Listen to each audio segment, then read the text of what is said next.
TV, FSN, and Fox Sports, the greatest collection of sports networks in the world. We are Fox Sports. Today on Fox Saturday Baseball, Major League wins leader Ubaldo Jimenez mans the mound against the fighting Phils. Can Jimenez tame Ryan Howard, or will the NL RBI's leader power the Phillies back into contention? Swing and a blast. Go on, a home run for Howard. Meanwhile, Ozzie has the White Sox rolling all the way to the top of the AL Central standings. Can the A's cool off the first-place Sox in Oaktown? Speaking of cooling off, the Mets and Dodgers have done just that. They both hope that SoCal Sun can heat up their playoff chances. It's summer baseball on Fox, and it starts right now. Welcome to the Taco Bell pregame show on Fox. Taco Bell, think outside the bun. We are in Oakland, California, the place the Raiders and the A's call home. Today, a different kind of silver and black team visits the Bay, and its mantra over the last 6 weeks has been, just win, baby. Paul Konerko and Chicago has won 29 of the last 38 to take over the AL Central lead. Today, they deal with the newly minted Kurt Suzuki and the kids from Oakland, who are on a solid run of their own. And with that, hi, everybody. We welcome you to Oakland for Fox Saturday Baseball, presented to you today by Taco Bell. In just a few minutes, some of you will see if Ozzie Gang can continue their red-hot run against the Oakland A's. Others we're going to send down to sunny Southern California, where two struggling franchises go at it, the Mets and the Dodgers. David Wright is having a great year at the dish with 68 RBIs. Matt Kemp does lead the Dodgers with 17 homers. The rest of you get to see if the two-time National League champs have one last run in them. It is photo day for Ryan Howard and the Phils, but they're going to have to be picture perfect against the Rockies starter, Ubaldo Jimenez, who goes after his league-leading 16th win this year. All right, I'm guessing that Jimenez and the Rockies, they had to dodge some of those verbal bullets that were fired their way by the not-so-friendly fire there in Philly. In fact, let's get to know who some of the toughest-paying customers are. The toughest city I've ever played in have to be Philadelphia. Cool. Fans were tough there. We played them in the World Series, and to this day, I still haven't seen nothing like it. I would have to say Philly. Philly, they have tough fans there. They're all over you constantly. Philly gets on me every time we go in there. I'm getting heckled. Call me Urkel and Four Eyes, and they get on you pretty hard. Philly is by far the toughest. They say whatever's on their mind at any given moment. They don't care.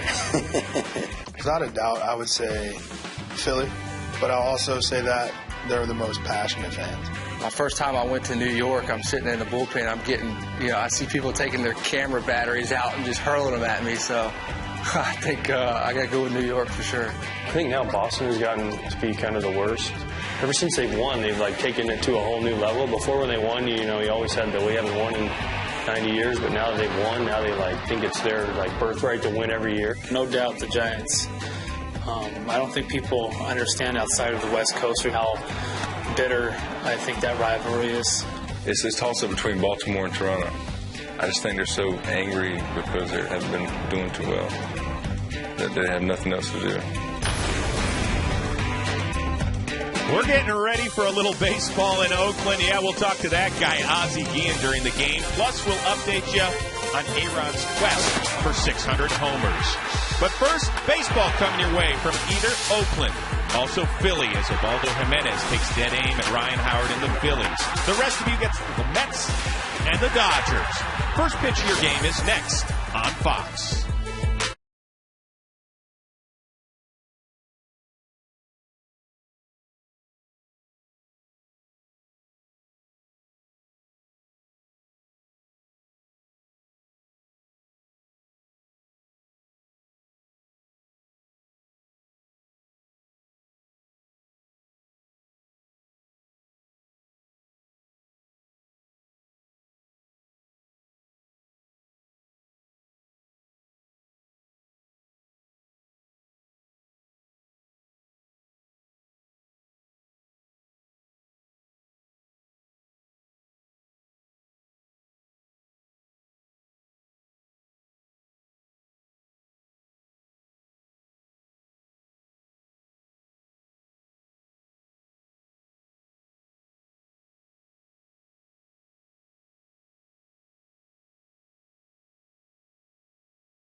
A's go at it today on Fox. And Chicago, look at the standings. They are up 2.5 on the Tigers in the AL Central. In the meantime, the young charging Oakland A's 8.5 back of the Rangers out west.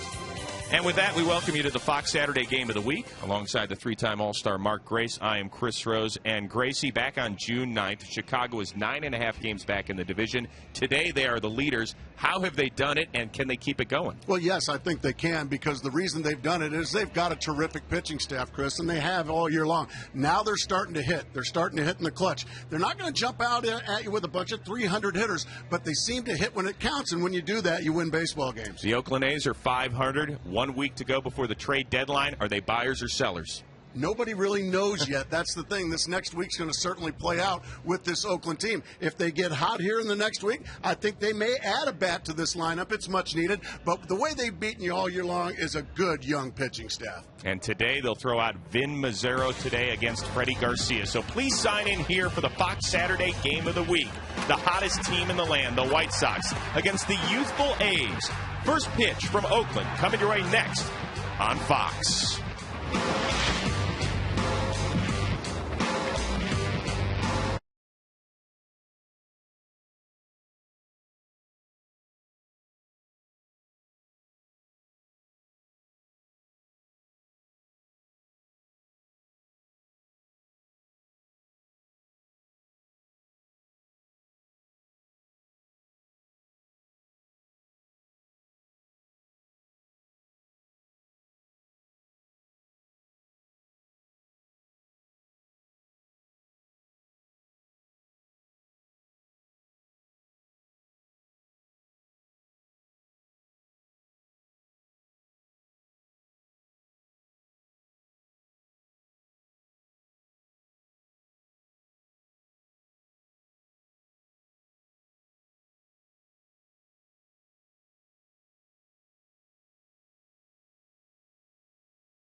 Now here's today's starting lineup for the first place White Sox, brought to you by Taco Bell.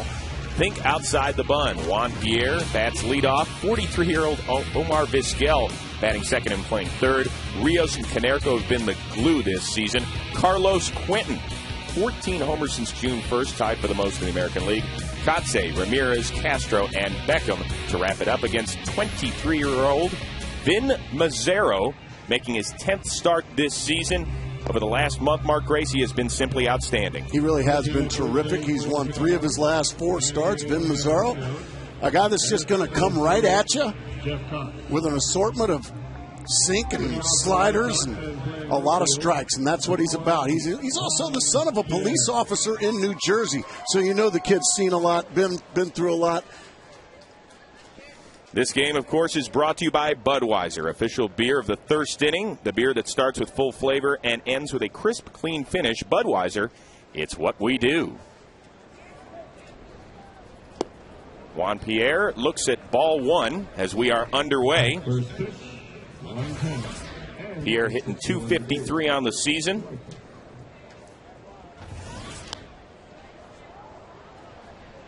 Mazzaro, another one of the young arms in this system that has really been Billy Beane's calling card over the last decade or so. Yeah, he always stockpiles a lot of good young pitchers.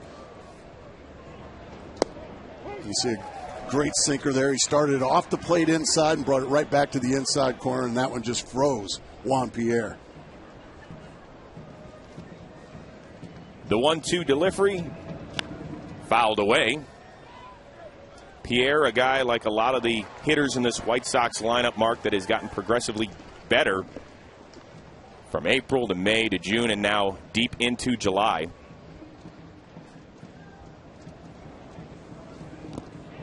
Ball fouled away. Somehow, some way, he was able to get his bat on that one. But Juan Pierre had a miserable start to the 2010 season. Really, so did just about every White Sox hitter. But Ozzie Guillen stayed strong, stayed confident in his bunch, and boy, it really has paid off. The 1-2. And that's what Juan Pierre will do. He'll just spoil pitches until he can finally get something to handle. I mean, that ball almost hit him in the leg, yet he was still able to fight it off. And now he's looking for a mistake. And he has worked the count even. It'll be Pierre, Vizquel, and Rios against the 23-year-old from New Jersey.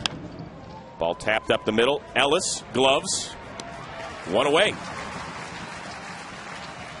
And here is the Oakland defense. In the outfield, Watson, Crisp, back healthy, and Gross out and right. Kuzminov, Pennington, Ellis, and Barton. And Kurt Suzuki, who just signed a 4-year contract extension yesterday, behind the dish. A much wealthier Kurt Suzuki. $16.25 million for Bob Guerin's crew. 43-year-old Omar Vizquel looks at strike one. He's actually 72. He's having a good year. Cut him open, and let's count the tree rings on this guy who has been unbelievable. A pair of hits last night to move into 49th place on the all-time hits list. Serves one down the left field line and foul. Vizquel has pretty much taken over the day-in, day-out job now at third, and Mark Teahan, who's been on the DL for several weeks, when he comes back, he's going to have to fill a utility role. Vizquel is Guillen's guy. Well, one thing you're always going to get is a great glove from Omar Vizquel. But also at the top of the order, when you've got him and Juan Pierre getting on base, he's hitting at a 281 clip. That's amazing at his age. A lot of people had given up on him. But when you got that big thunder in the lineup in Rios, Konerko, Carlos Quentin, well, you get a guy with a glove like his, and if you can get him on base, boy, now all of a sudden those homers are 2- and 3-run homers. And when that weather heats up, so too does Vizquel. His highest average any month of his career is July. Count now 2-2. Omar has hinted this will be his final season. He says it's been tough not being a regular player every day. This one lifted out to right center. Gross. Out number 2. Well, now the Sprint Players Firsts for Vin Mazzaro of the Oakland A's. He made his first ever big league appearance against the Chicago White Sox. That was last year. And he pitched very, very well against Chicago, working into the 7th inning. Went 6 1/3 scoreless in a 5-0 win. So the White Sox know all about this guy, or maybe actually they don't. They haven't quite figured him out. Say, whatever their game plan is, it might be time to go to plan B. Alex Rios, a tremendous bounce-back season for him, hitting over 300 with 16 homers. And it took several months for the White Sox collectively to get going, but this guy has been red hot from day one and shows you why.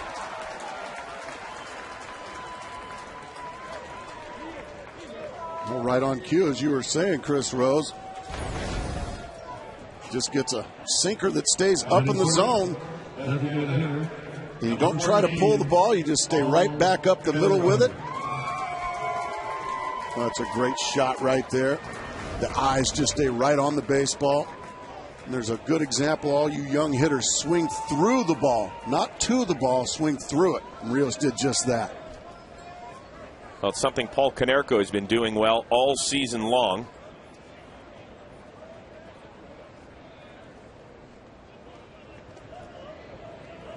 Konerko made his 4th All-Star team this season. 301, 21 homers, 66 RBIs.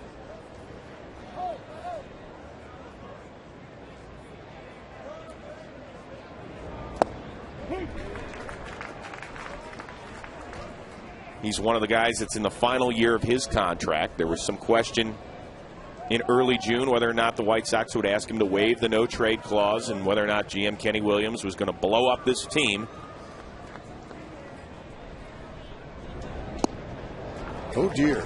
That was nasty. Yeah, you don't see many swings like that from a perennial all-star and just such a productive hitter. And Paul Konerko just quietly having another terrific year, quietly had a great career. But now behind 0-2. That one's outside. Well, you see where Paul Konerko ranks all time in Chicago White Sox lore. This guy has just been getting it done.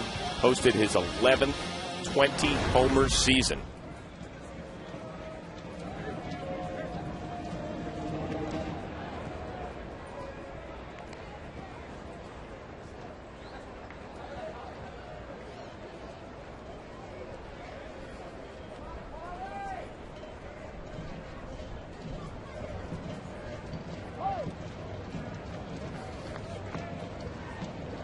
The 1-2. Ball lifted foul and out of play.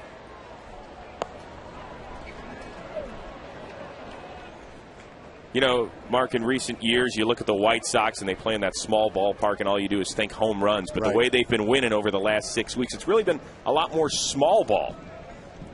Getting guys on, getting people like Umpire running, and a lot of big-time clutch hits, a lot of two-out hits. That one in the dirt. 2-2.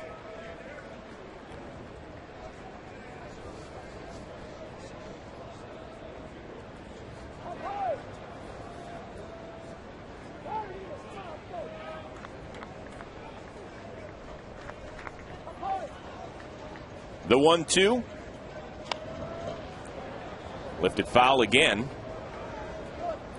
Mazzaro, a guy that didn't even start the season in the big leagues, came up in May, didn't join the rotation until early June, and he's been lights out since then. Just a tough kid, a bulldog attitude. You can see he's not backing down from any of these White Sox hitters. Guys like Rios, Konerko with his 21 home runs, he just continues to pound the strike zone against him. That you can't teach, toughness. The 2-2 in the dirt, good stop by Suzuki.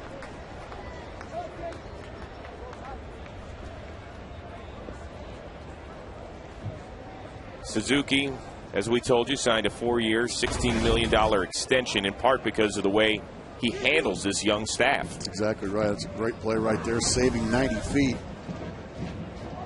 It still takes an extra base hit now because of that to score Alex Rios from first. He'll be on the move here with 3-2 count and 2 outs. And we'll do it again. Some long at-bats here for these White Sox.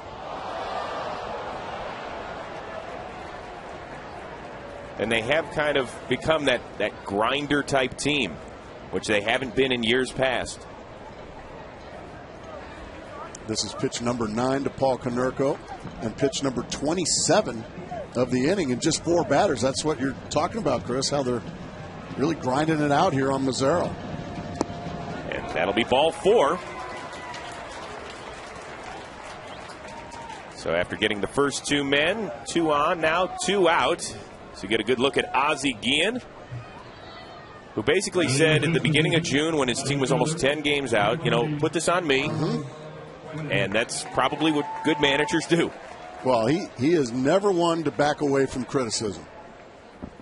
He is a guy that no, don't blame my players, don't blame my GM or my owner, blame me.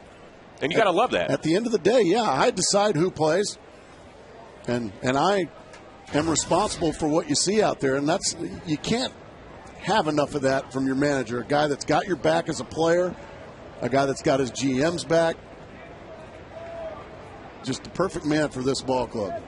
Well, Carlos Quentin pops one up, foul and out of play. Come on, Gracie, go get that. Oh, man, I tried. I just missed it. Got to bust out one of those 4-gold gloves, my friend. A lot of action going on with Carlos Quentin. A lot of movement. He just comes uncoiled, and he gets his rips. He rarely gets cheated. Look at all the movement.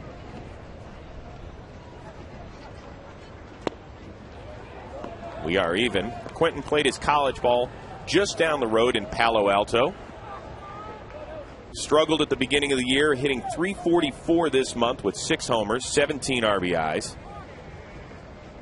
As you can see, though, he is best when the light shines brightest with runners on, hitting nearly .370. Kuzminoff gloves it, goes the short way. Mazzaro gets in and then out of trouble. And the A's will take their shots at Freddie Garcia when we come back to Oakland.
They threaten but don't score in the first, and here is the A's starting lineup brought to you by Taco Bell. Think outside the bun.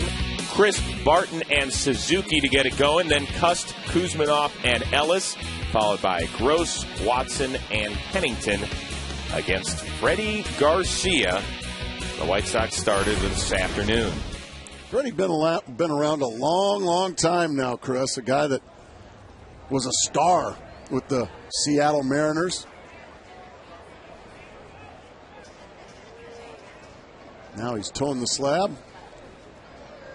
Here for the White Sox, surprise 5. Wouldn't you say you'd probably take a number 5 starter that's now going for double figures in wins? If he wins today, that's number 10. You can get that out of your number 5 slot. Boy, there's a reason why you're in first place. He's making his 18th start this season, and he's been basically their most dependable starter. But he is behind on Coco Crisp, guy who is just 5 for 31 since the All-Star break. Missed 70 of the A's first 72 games with 2 separate stints on the DL and just hasn't been able to get it rolling. When healthy, boy, he's a guy that can really create havoc at the top of the lineup, a guy that can drop a bunt on you, steal bases. He's a good defender. And he fouls one away, so they count even at 2-2. Well, 2007 to 2009, pretty much lost years, whether it was in Philly, Detroit, or last year in Chicago, as Crisp runs it full. But in 2010, he has been on a great run. In fact, he hasn't lost since late May, span of 9 outings. However, he walks Coco Crisp to start off the game. Take a look at the White Sox defense this afternoon. In the outfield, it is Pierre, Rios, and Quinton. The 11-time Gold Glove shortstop Omar Vizquel over at third. Alexi Ramirez playing some great glove at short. Beckham and then Katze. Ramon Castro, who has basically turned into Freddie Garcia's personal catcher behind the dish. Well, what that does by doing the whole personal catcher thing, if that's what people like to call it, but what it does, it gives your everyday catcher, A.J. Przinsky, it gets him 1-2 days off every couple of weeks and keeps him fresh. Catching such a taxing position. And Castro, by the way, is having a heck of a year, too, when he does play.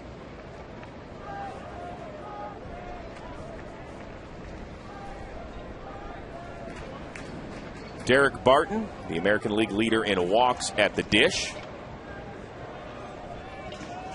Crisp, a guy who can steal some bases 4 times over 20 swipes in a year.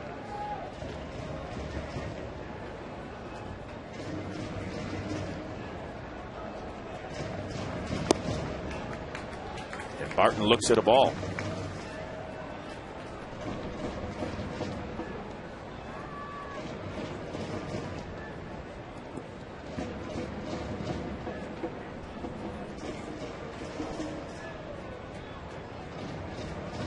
The 1-1 pitch from Garcia.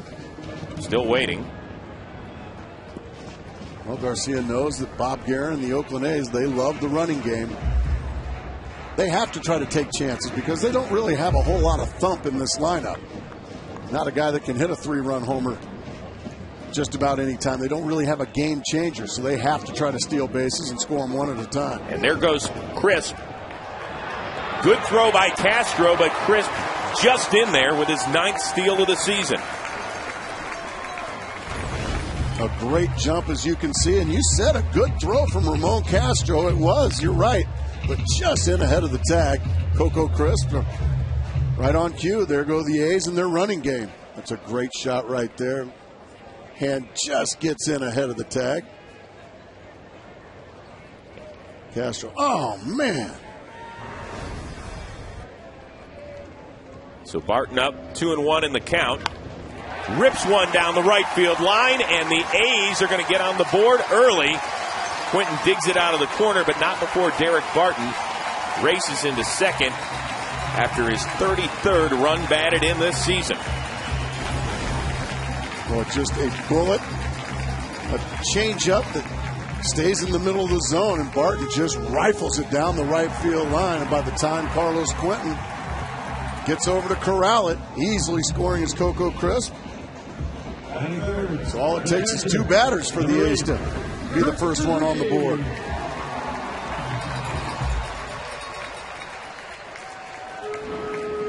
And that'll bring Kurt Suzuki to the dish. Leads the A's with those 10 homers.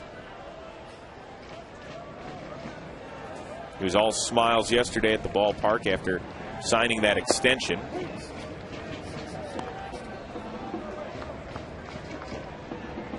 I guess congratulations to Kurt Suzuki. Absolutely. He actually joked that when Joe Mauer signed his extension for almost $190 million, Suzuki said, well, I'm at least half the player that Mauer is. There's a ball laced into left, and the A's have first and third with nobody out in the first. Well, another off-speed pitch up in the zone. This one stays belt high. Look at the head and the eyes stay right on the baseball, swinging right through it. Man, that's a great shot right there. Well, 3 batters in. Freddie Garcia getting hit hard here. Got to get that ball down in the zone. But it's going to be a short afternoon for him.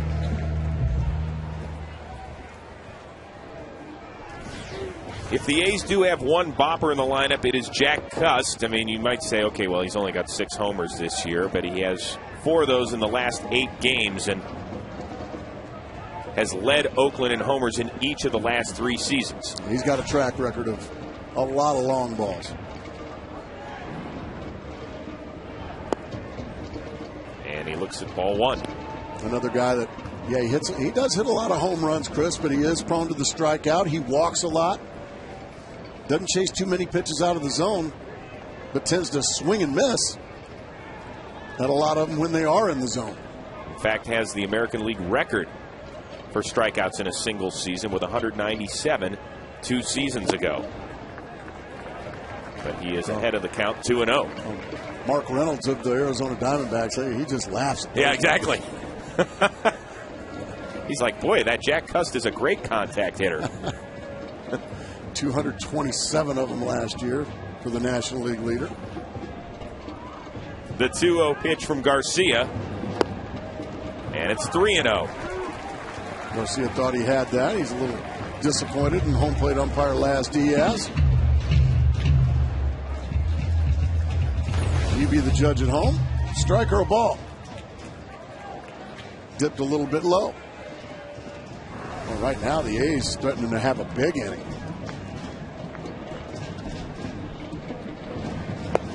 And there's a strike. Garcia's last loss came against the Florida Marlins on May 23rd. Since then, 6-0, the ERA of 3.37.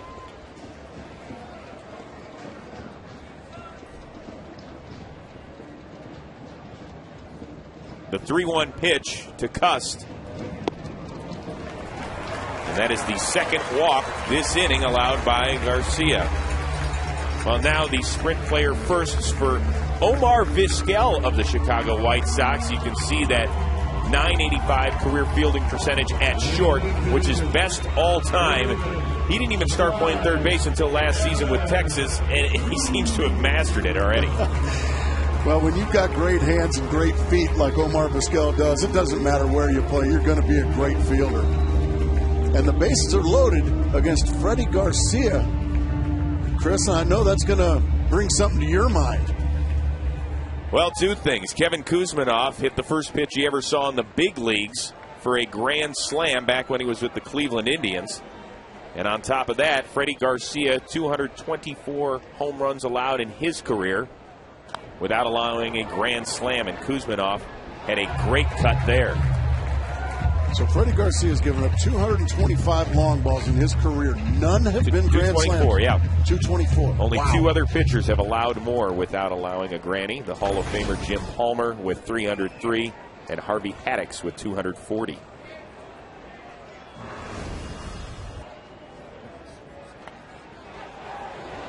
Same sort of result there. Yeah, he got a hanging breaking ball there, Kuzminoff did, but they're not mistakes when you don't make him pay. He's had a couple of good rips. I mean, that is right there, belt high again. Oh, goodness gracious. Those were fun to hit, Chris. Those were tasty.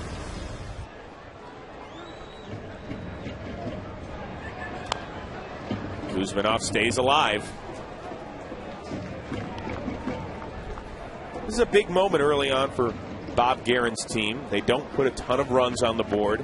They don't hit for power, so when they load the bases with nobody out and have a pitcher on the ropes early, don't they have to get him? You have to. If you only get 1, maybe 2 runs in this, you have to feel you came up pretty empty. And a swing and a miss from Kuzminoff, and Garcia gets a huge strikeout. Well, remember early in that at-bat, Kuzminoff missed some good pitches to hit. That's a nasty pitch right there, and everybody will tell Kuzminoff when he goes back into the dugout, boy, that was a nasty breaking ball. There's nothing you can do about that. But Kuzminoff will probably tell him, yeah, but I missed that hanging breaking ball a couple of pitches before. That's the ball I should have hit in the gap. Instead, he missed it, and then he got a nasty one from Garcia. So bases loaded, 1 down for Mark Ellis, the longest tenured Oakland A. Looks at a ball. So it's not always the strike three that is the reason for the strikeout. A lot of times it's the strike one or the strike two that was right down the middle that you missed that led to it. Ball lifted foul and out of play, which is quite a chore in this ballpark. A lot of foul room, more than any ballpark in the major leagues.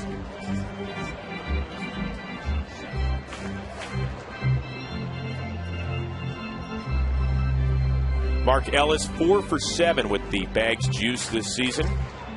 He's knocked in 7 runs.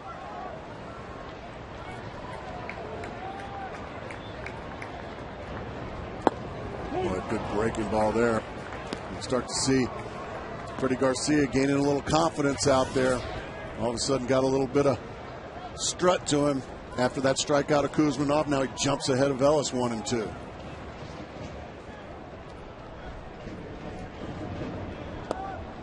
That ball in the dirt as Castro stops it.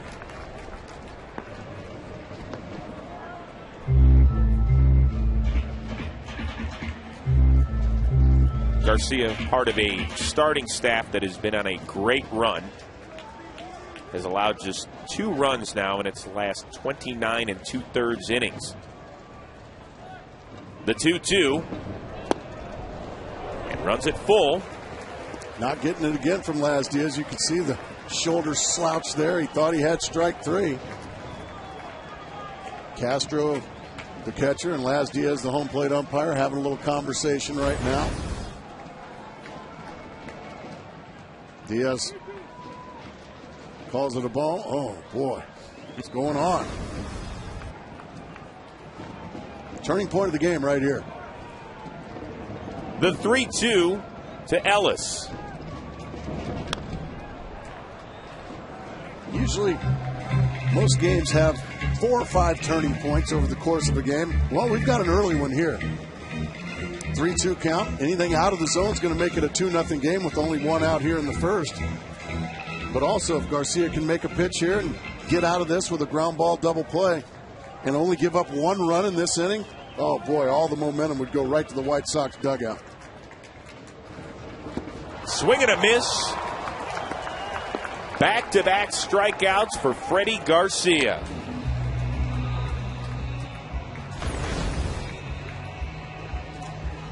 Just another fastball. Bell tie. It looked like Ellis must have been looking for something off speed. He just threw it right by him. And that's a great shot right there. So Garcia, 2/3 of the way out of this jam, but he is now facing a nemesis in Gabe Gross. 2 for 2 lifetime against Garcia. Both have left the yard. That one way wide for ball 1. And Mark, when you're a player like Gabe Gross who's had success against a pitcher, you know it when you walk up there. Oh, don't absolutely. You know, and also the pitcher knows. Pitcher knows your name as well. That ball lifted behind third. Vizquel seems to have lost it in the sun, and it's going to fall. Man, what a huge break for the Oakland Athletics.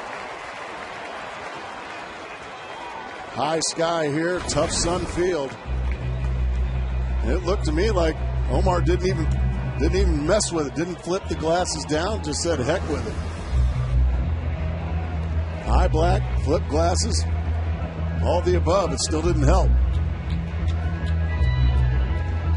That's got to be such a helpless feeling. It's especially if it's a fair ball.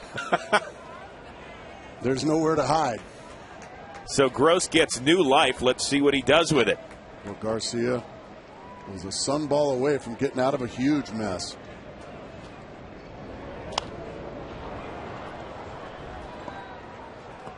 I told you about the success Gabe Gross has had against Freddie Garcia. It came in a game where Gross was with the Brewers. Garcia was with the Phillies in May of 2007. A pair of solo home runs.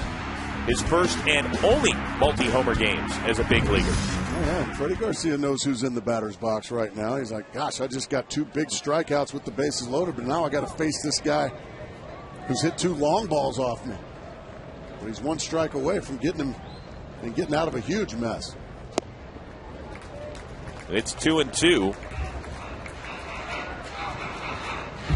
We talked about the most home runs allowed in a big league career without allowing a grand slam. Garcia third, trailing only Palmer and Haddix. Kruko and Boddicker round out the top 5 in that category. And now the count is full yet again.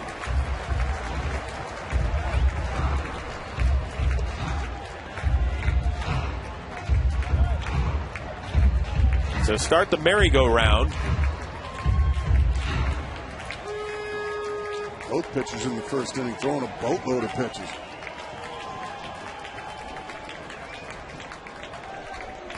Third full count this inning against Garcia. Vizquel barehands it and can't make the play.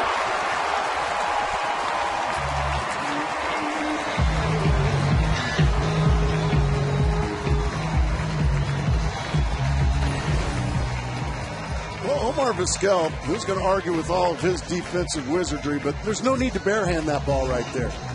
He could have used his glove and easily thrown out Gabe Gross at first base. Instead, he goes for the barehand play, the tougher play. And you can see he catches it right on the fingertips there. We're going to call that Gracie Cam, because that's about the speed I ran in my career. Well, now Don Cooper giving a visit to Freddie Garcia. So Freddie got Vizquel not once but twice this inning on the pop-up that he lost in the sun, and then the barehand play. And for those that have followed the career of Omar Vizquel, you might know that growing up in Venezuela, he practiced a lot without a baseball glove. Right. And so he grew up fielding baseballs with his bare hands. So if there's a guy who can pull that off, it's probably number 11. Well, certainly, and we've seen him make sparkling play after sparkling play for all these years, but I think a lot of times that, yeah, it was a gorgeous play of the barehand play, but it really wasn't necessary in that situation. I think he had plenty of time, and he just rushed himself a little bit, but it'll go as a base hit. So now the base is loaded for Matt Watson, called up earlier this month.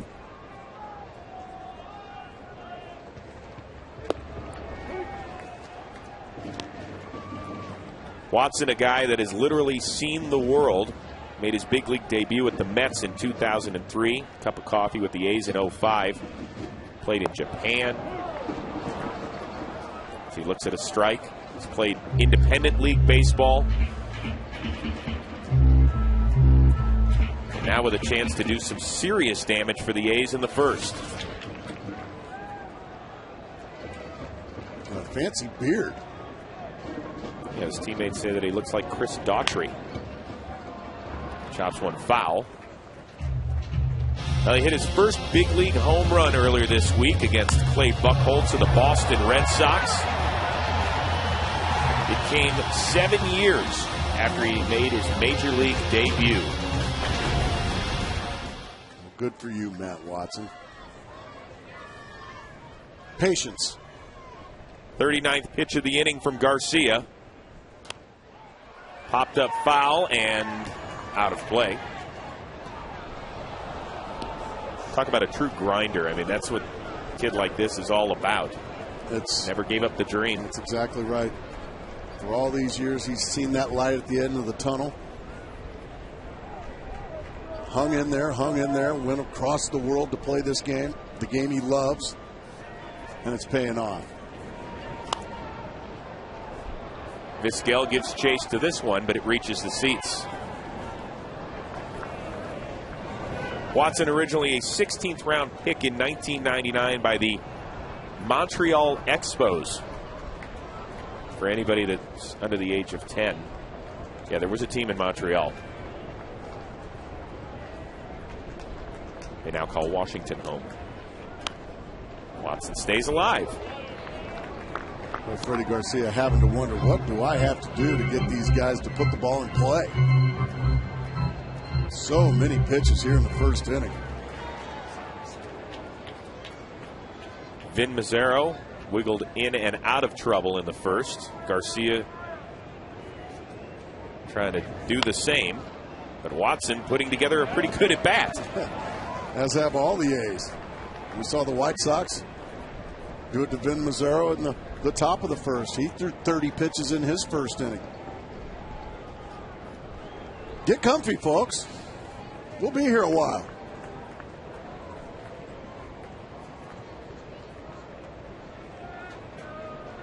Plenty of pitches thrown, nearly 75 here in the first frame between the two pitchers. Once again, Garcia can't get the call from Laz Diaz. It has been a 73-pitch, 36-minute first frame in Oakland.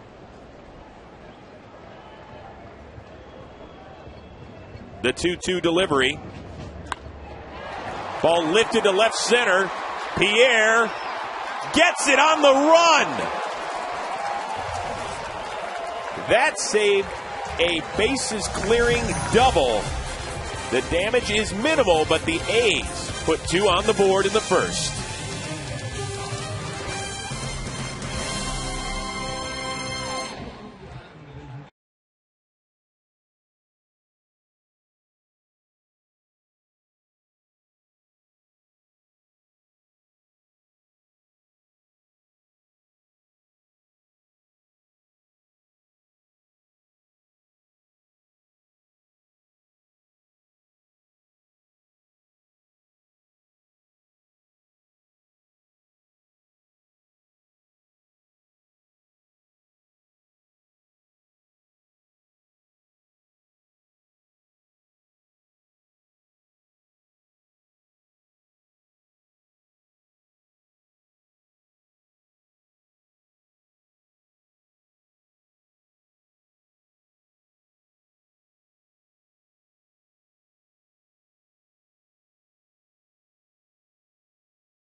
Fun by Fusion, the 2010 Motor Trend Car of the Year. Get in and drive one.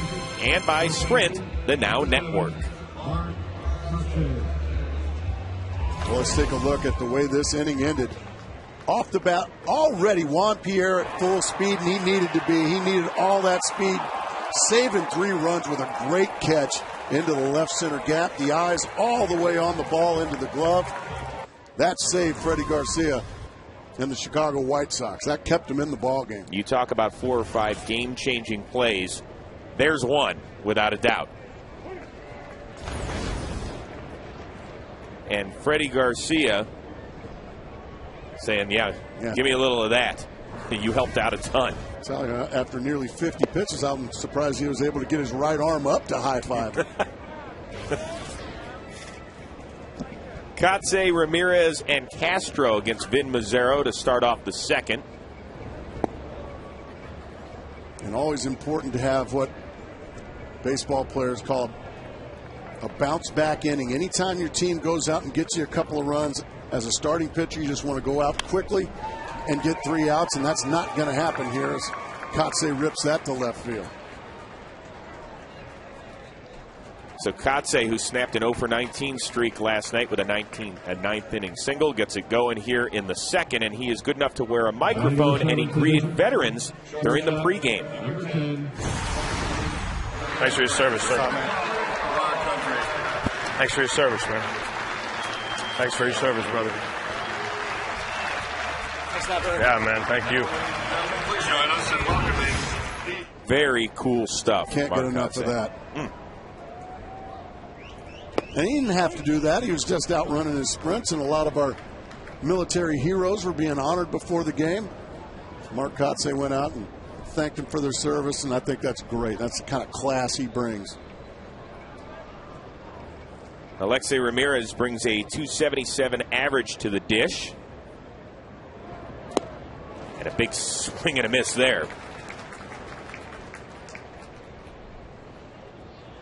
Ramirez hitting .333 this month. And playing some great defense, more importantly, for Ozzie Guillen.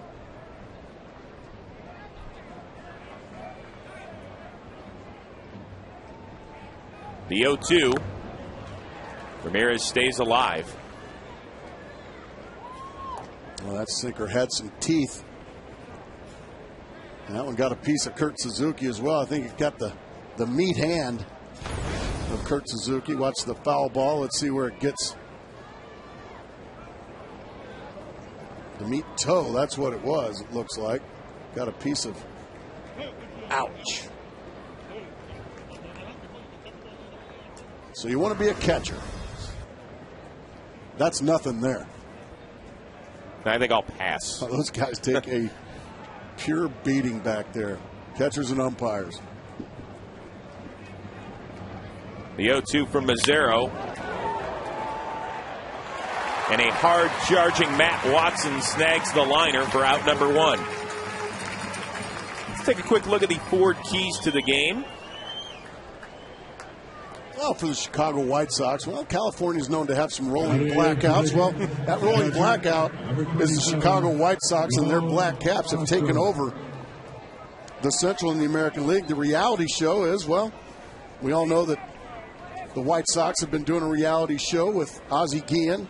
Well, the reality is they're in first place. And with Oakland, as we said coming on, are they buyers or sellers? Well, we just don't know yet. I think this team could use one more bat and still pod. They're still right in the thick of things in the West, and they're going to continue to play small ball if that doesn't happen. Well, one of the pieces, one of their trade chips that they had available went on the disabled list today. Starter Ben Sheets out with an inflamed pitching elbow. Certainly the rumors about Ben Sheets may possibly being dealt. That ball lifted to deep left field, and it is up, and it is gone from Ramon Castro. His 3rd homer of the year in just his 15th start this season.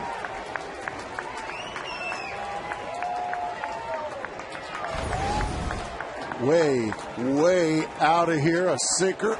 Bell tie. Castro knew it. Boom. That's a long ways to hit a baseball here in Oakland. Oh, that's a great shot right there. The bat flying through the zone, making perfect contact. Way out of here. So the personal catcher takes care of his mate. So not a bounce back inning here for Vin Mazzaro. The hot-hitting Gordon Beckham fouls one away. Hitting .475 in his last 11 games. How big is that catch by Juan Pierre now? Enormous. And you know that the A's are kicking themselves as well. That's exactly right. And when a team is red hot like the Chicago White Sox, it doesn't take long to make up for 2 runs. It can take a long time to make up 5 runs if you don't get that play by Juan Pierre.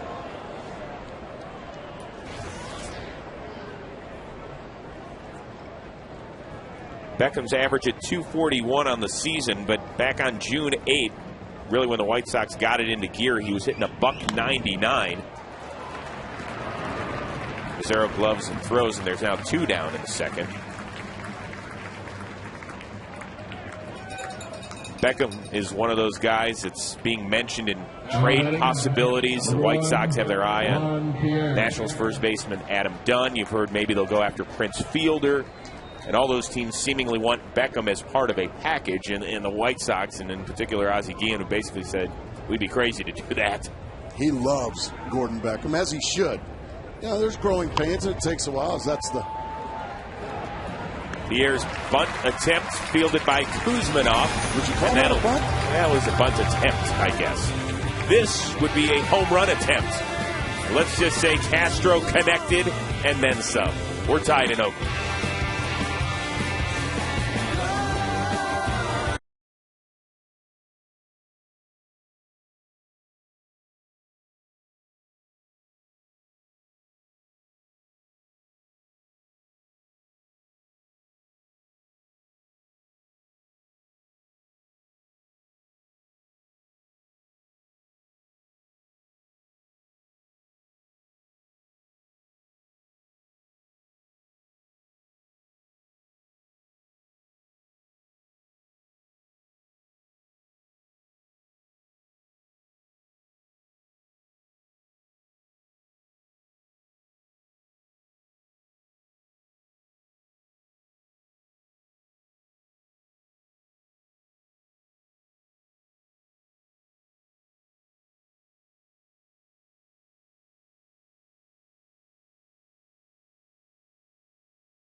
Presented by Taco Bell is sponsored by Budweiser with full flavor and a crisp, clean finish. It's what we do. Bottom of the second, Freddie Garcia basically had to wheel him back out to the mound. That was a long first inning for him, wasn't it? Nearly 50 pitches. Cliff Pennington in the box, the number 9 hitter for the A's. And I would imagine if you're a Chicago White Sox reliever, you're probably realizing we got work to do today. Well, you got the night off last night thanks to Mark Burley's 26th career complete game. Well, he's fun to watch pitch, isn't he? I think he was done by this time last night. Pennington laces one foul.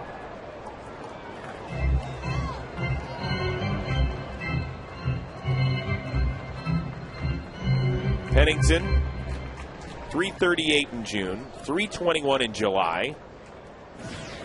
One of those guys that has really cranked it up for Bob Guerin's crew. And there's another base hit. Second straight inning, the A's have the leadoff man on board. Let's take a look from center field. There's that Gracie Cam. And this is even more so Gracie Cam. Yeah, you really have to slow it down if we're going to do Gracie Cam. Because of, well, that's pretty. The head stays right through it. Doesn't try to do too much with that split finger. Just laces it back up the middle and almost yelling. That's what I like, the yell at the finish. What's he saying? We call it like, yeah! That's what he's saying.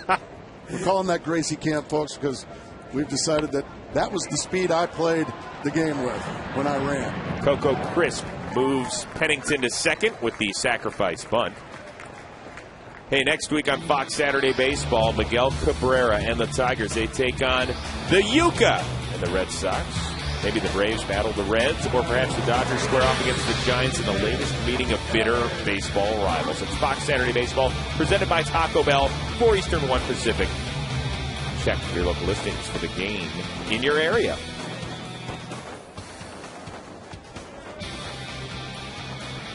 Derek Barton, RBI double, back in the first. This A's team, we talked about their lack of pop in the lineup. Well, they lost their leading hitter this week for the season as Ryan Sweeney went under the knife. He's going to have surgery on both of his ailing knees. Big shoes to fill.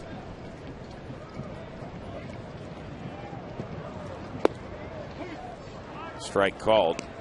Sweeney wasn't hitting for much power, but an average near 300.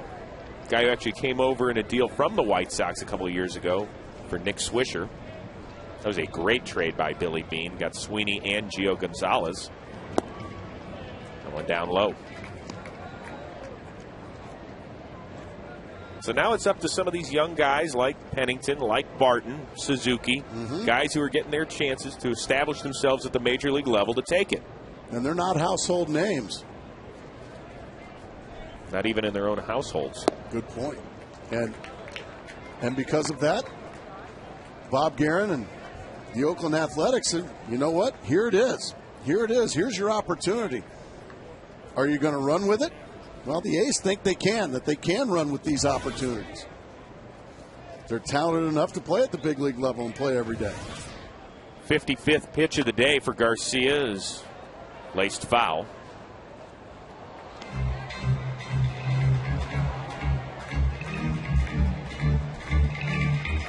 Garcia's kind of lucky that he's not pitching today in one of those warm northeast cities. Exactly. Imagine if he was throwing 55 pitches into the second inning in a city like Philadelphia where it's expected to be 100 today. Huh. No, thank you. Woo. Or his home Venezuela even. Back up the middle, into center field. Here comes Pennington, and the A's have reclaimed the lead.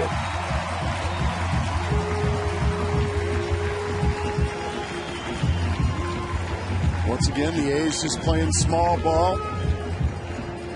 Pennington gets a base hit. He's sacrificed over and then just swatting it right back up the box, not trying to do too much with that pitch. Let's take a look at Gracie Cam again. The knob of the bat goes right to the baseball. No yell on the finish, though. A little disappointed. Yeah, you're exactly right. No yell. He Mouth closed. Way too calm. Well, that's a pretty swing Barton brings to the plate just about every time.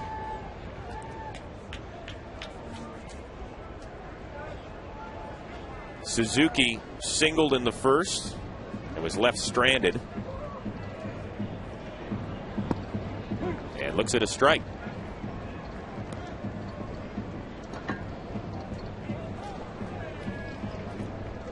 Suzuki last year, great power numbers, 15 homers, 88 RBIs to lead the squad.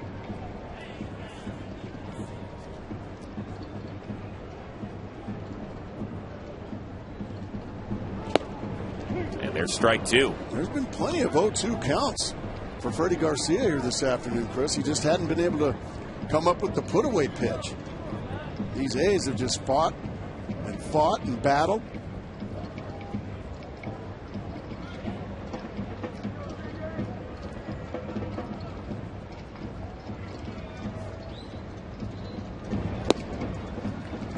Outside.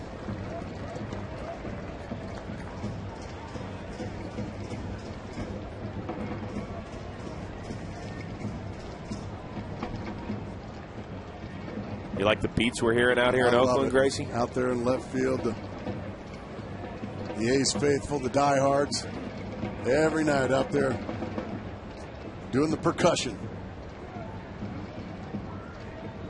And there goes Barton. Ball is dropped by Castro. Bob Guerin keeping the foot on the accelerator.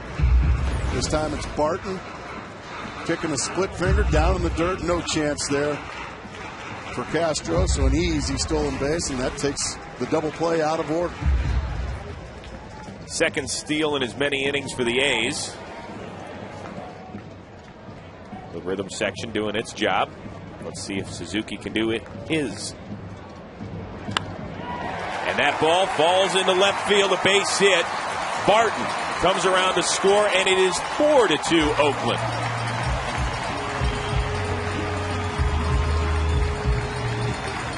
Ozzie Guillen hasn't seen this out of Freddie Garcia in a long, long time, Chris. Yeah, the bullpen phone ringing now. So we'll see who it's going to be. But right now, the Oakland Athletics putting on a clinic. of winning baseball. Well, that's Tony Pena that's going to get up and get loose. These A's are battling with 2 strikes, doing everything they can to steal bases, put the pressure on the opposing defense, put the pressure on the opposing pitcher. Well, this is fun to watch.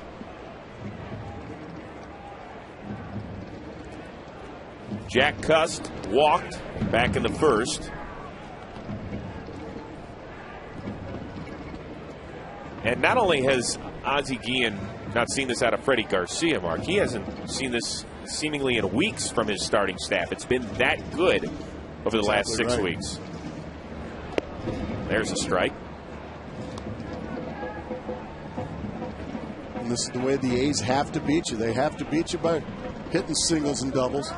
They have to beat you with good defense, solid young pitching. Cust's really the only guy in the lineup that can consistently hit you a long ball. In 07, 26 homers, 33 in 08, 25 last season. Each of those years, he led the A's. But this is a guy who was designated for assignment at the beginning of this season, didn't even get the call up until mid-May. He was not a part of their plans. But this is a team that has been not bitten by the injury bug. They've been mashed by it, yeah. Yeah, what a fickle mistress this game can be. You hit a bunch of home runs, you become just a guy in the middle of the order that you can certainly count on for long balls and RBIs, and then you get designated for assignment soon thereafter. That just sounds miserable. It does. DFA, designated for assignment. There's 3 bad letters in this game. D, F, and A. You can see that they've had no problem reaching base today against Freddie Garcia. 8 of the 12 hitters. And Cust tried to turn on one there, huh? Tried to hit that to Napa Valley. Another hanging breaking ball right in the middle of the zone. Just a little tardy. The bat head doesn't quite get there in time. Well, that's a great shot right there.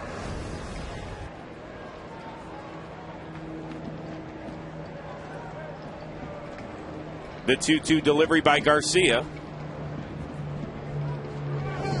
There goes Suzuki. Cust stays alive.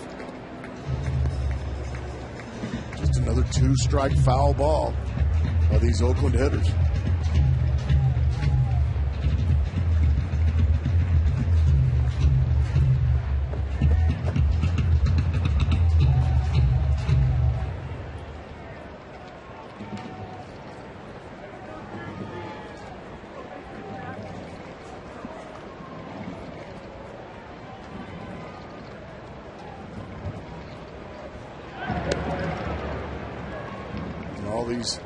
Stolen base attempts and stolen bases have certainly gotten fresh on the mind of Freddie Garcia. A lot of throwovers.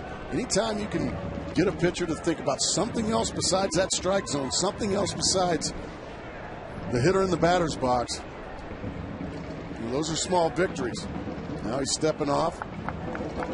Just kind of a negative start to this game so far for Freddie Garcia. You look at some of the fielders in the infield behind him. Beckham, Ramirez, Vizquel, they're kind of got hands on hips. They're flat-footed. All looking at the tops of their shoes. That's inside. Another 3-2 count. I would imagine it'll be Suzuki's turn to be off to the races here with 1 out and a full count. Trying to keep the pressure on, although Jack Cust, he will swing and miss at a high rate.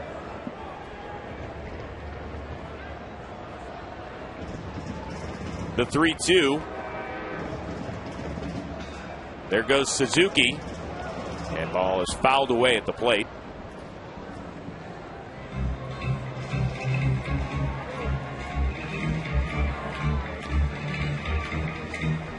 We are now an hour into this game, Mark Grace. And we're already in the bottom of the second.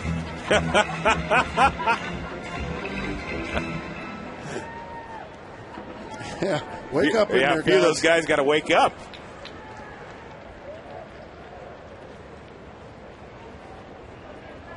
This isn't the JV game. They're not playing the varsity after this, are they?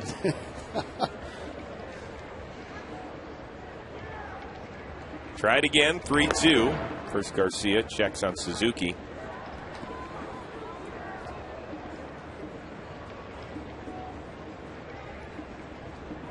Imagine if Joe West was umpiring this game. He would be none too pleased. No, he would be yelling at both sides. The 3-2, Suzuki goes, and it's another walk. Third one of the afternoon allowed by Freddie Garcia, and here comes Oz. That's going to be a very short day for Freddie Garcia. Freddie Garcia, a man who hasn't lost since May 23rd, cannot even make it out of the second.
The good news for Freddie Garcia, he only threw 69 pitches. The bad news is he only recorded 4 outs. Yeah, that's the look of a very frustrated, defeated man right there.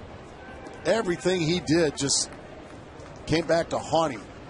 All the foul balls, all the base hits. Tough day, tough afternoon for a guy that's having an incredibly good year in Freddie Garcia. And now Ozzie Guillen gives the ball to 28-year-old right-hander Tony Pena. Part of this rock-solid bullpen this year. He's going to have to ask Tony Pena to give him at least a couple or 3 innings here this afternoon. Kevin Kuzminoff struck out with the bases loaded in the first. Yeah, that Freddie Garcia line could have been a lot worse without a great play by Juan Pierre to end the first inning and save 3 runs.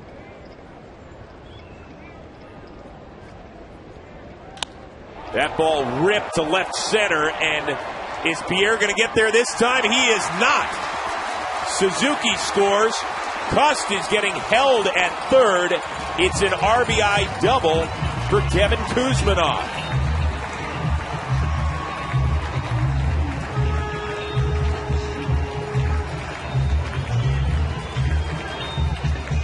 Boy, after being throttled by Mark Burley and the White Sox last night, these Oakland A's, as you see, Gracie vision, slower than slow. Juan Pierre can't run this one down. It short hops the wall. Only 1 run scores, but boy, these guys have brought out their hitting boots today.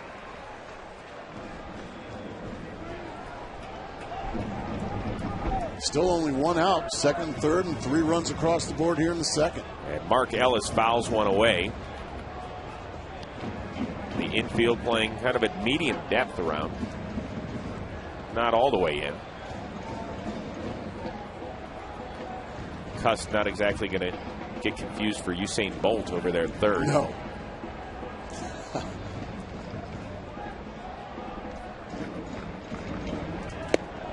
And there's a ball.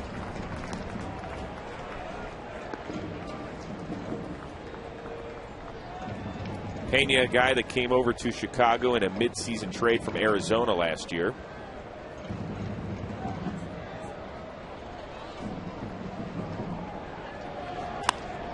Ball hit to Beckham.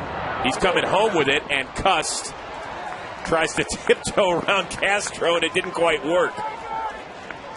Well, a really nice heads-up play by Gordon. Beckham saving a run. They're playing halfway. The ball's hit firmly. Takes the short hop, a strike to the plate.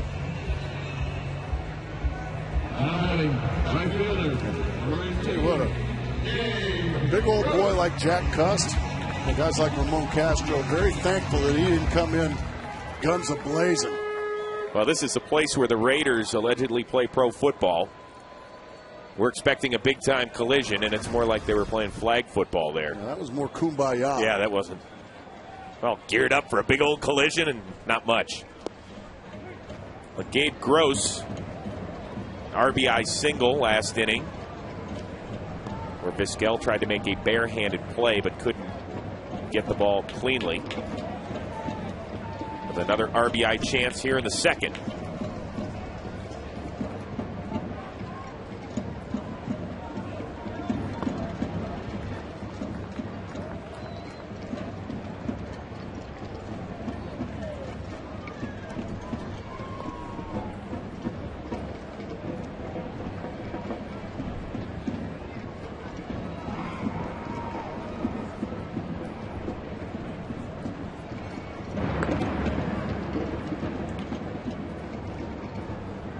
The only guy disappointed to see Freddie Garcia not on the bump is Gabe Gross, who's 3 for 3 lifetime against him. But he is 1 for 1 with a homer against Pena. So, I guess dealer's choice. It doesn't matter. Just get Gross in the lineup. Can't believe he's not hitting fourth.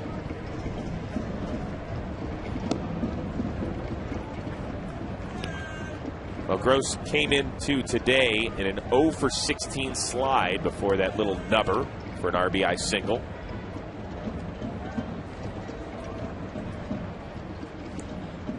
And it's going to be right field by committee for Bob Guerin the rest of the year. That's another ball.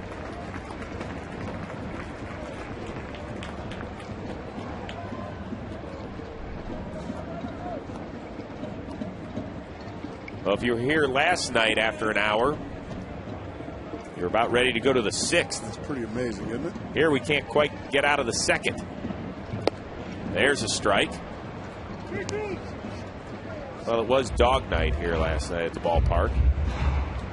Mark Burley, one of the fastest workers in all of baseball, and one of the better pitchers in all of baseball. He made quick work of these Oakland Athletics. Yeah, he and Trevor Cahill were going at it last night. Cahill, the all-star starter for the Oakland A's.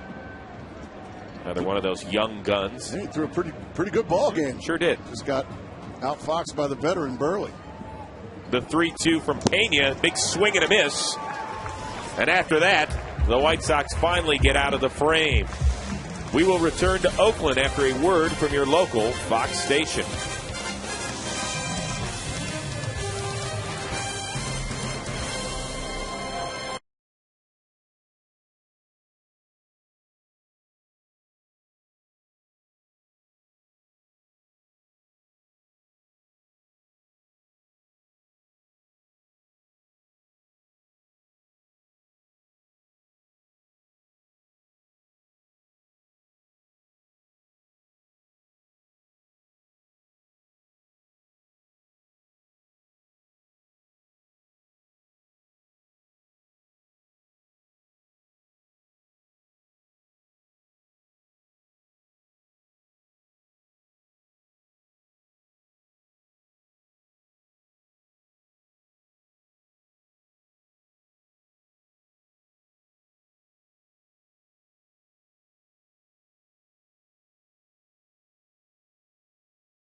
Number 11, Omar Vizquel.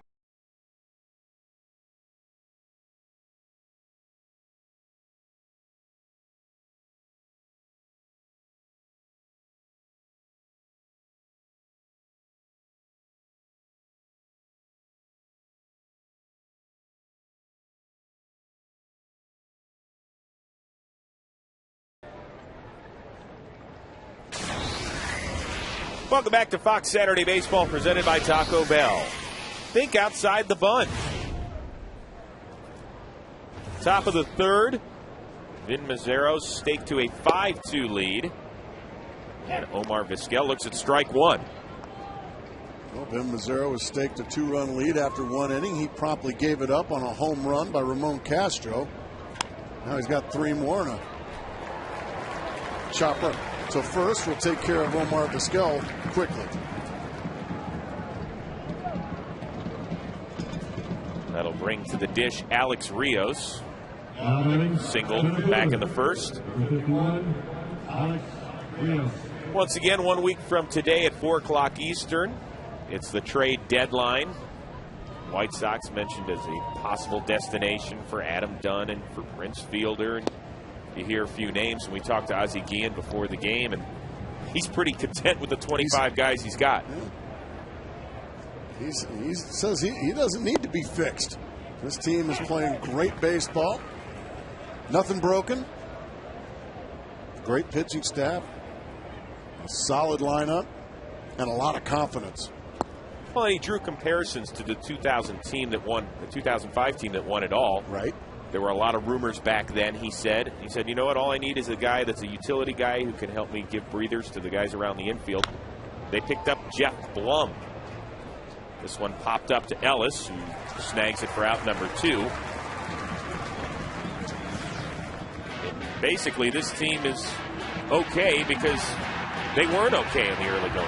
24-33 through June 8th, and then Kenny Williams, the GM, said, I don't know what, I don't know when, but changes need to take place. And those were self-imposed changes, Mark Grace. That's exactly right. Changes sure did happen, and that is, boy, they started winning a lot of baseball games, and they have overtaken the Central Division in an impressive fashion. I mean, just steamrolling people right now. This is since the 9th, the day that the Chicago Blackhawks won the Stanley Cup. They won 29 of their last 38 games. And you looked at the starting staff, and you knew that 1 through 5, they were as solid as anybody. No question. And the bullpen has been fabulous all year long as well. Their problem was they just weren't scoring runs at all.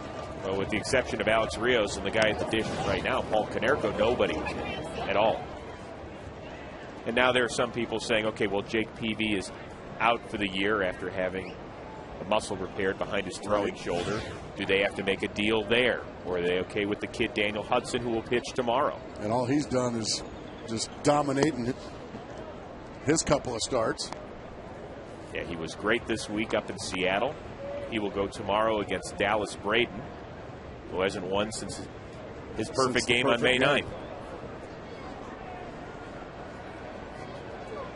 There it is, marked on the wall, and that'll do it for Konerko and the White Sox as Mazzero works a 1-2-3 quick inning. What? Is that possible? Huh?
A's lead the White Sox 5-2, and yes, it is only the bottom of the third if you're just joining us. Alongside Mark Grace, I'm Chris Rose. Watson, Pennington, and Crisp against Tony Pena, who came on in relief for Freddie Garcia last inning.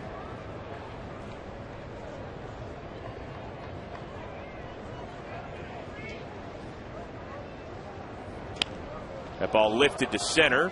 Rios under it. And that'll do it.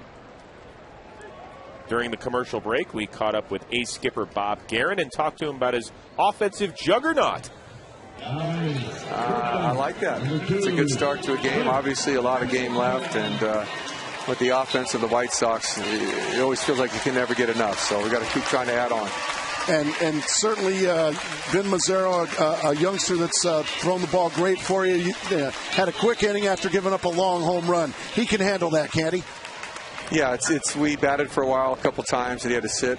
But the big concern right now is him just to keep his pitch count down. It's a little bit high for the amount of innings he's pitched, and we'd like him to get as deep as possible in the game. But he's throwing the ball well, other than that one breaking ball that's in the seats up there. But the rest of his pitches, the pitch mix has been good. Location's been pretty good. So far, so good. All right, Bob, thanks for the time. We appreciate it. Good luck, Skipper. Thank you. And now it's Cliff Pennington lifting one to left. Pierre back a few paces. And there's two down.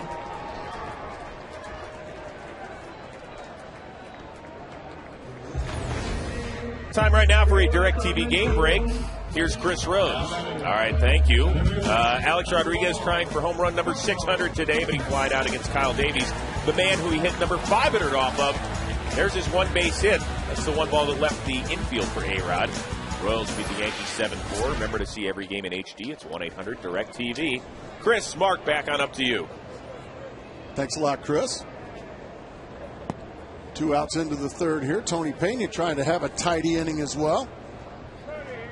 So if you're going to do that, do I get to rename it Rosie Cam? I mean, believe me, if you... you know what? You look like an Olympic sprinter next to me. Woo! Big swing and a miss from Crisp. Good change up there from Tony Pena. Pena can run it up there 95 miles an hour or so. It seems like everybody can anymore. But he's developed some good off-speed pitches as well.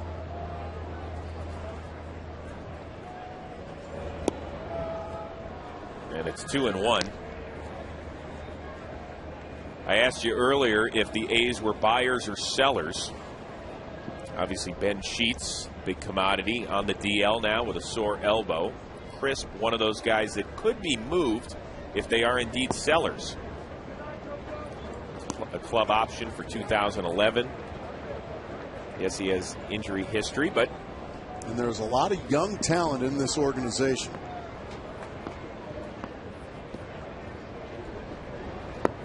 And there's a walk again for Crisp. Time now for today's Mercedes-Benz trivia question.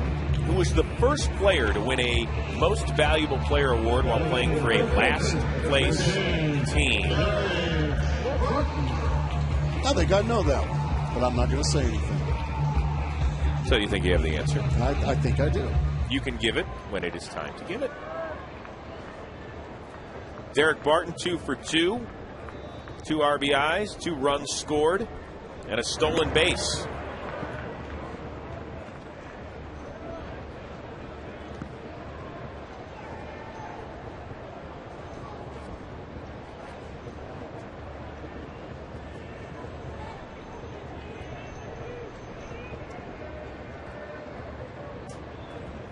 Pena keeping a close eye on Crisp.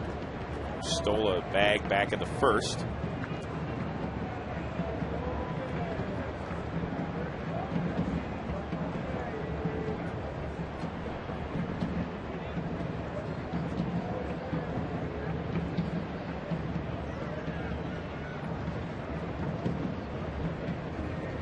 And a pitch out, nothing happening. That went way outside. Just a little out. It was nearly Nuke Lelouchville. Tough pitch to lay off.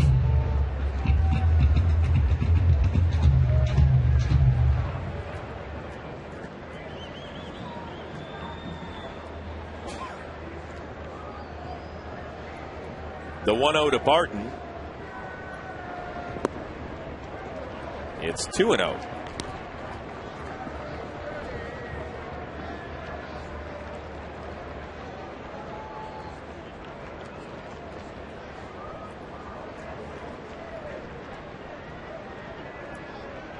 Two down in the third. And a ball fouled away. Ozzie Guillen had to make an early lineup change thanks to the starting pitching of Freddie Garcia. It was the shortest outing by a Chicago starter since April 18th, when Gavin Floyd only lasted 1 inning against the Tribe. Today, Garcia made it only through an inning and a third.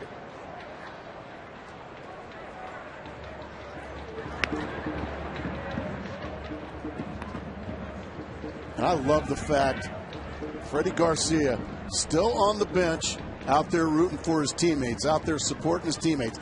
He didn't pout and mope and go back to the locker room, shower and get in his clothes.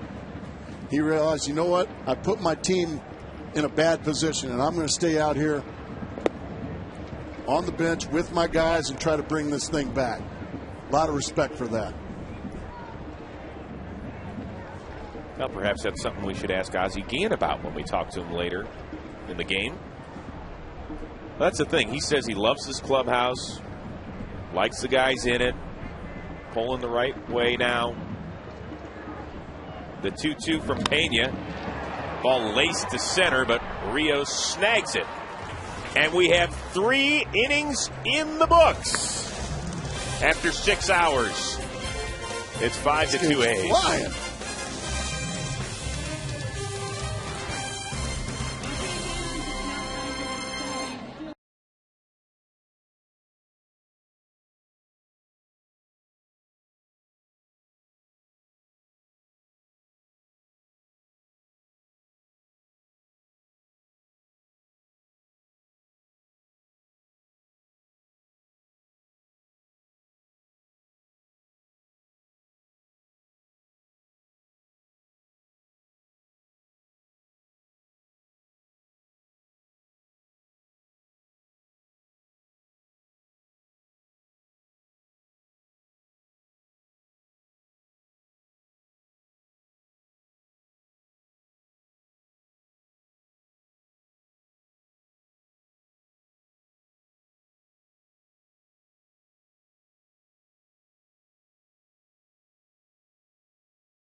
Sponsored by Michelin, a better way forward.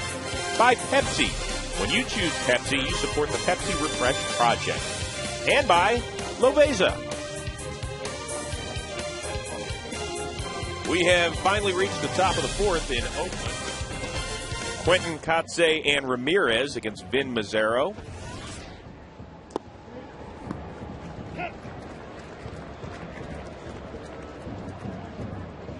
It's so important to throw strike one.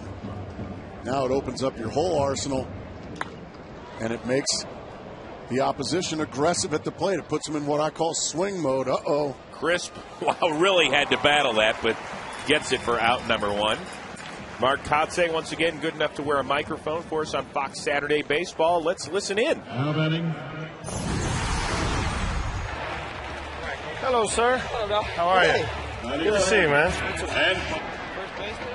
First base.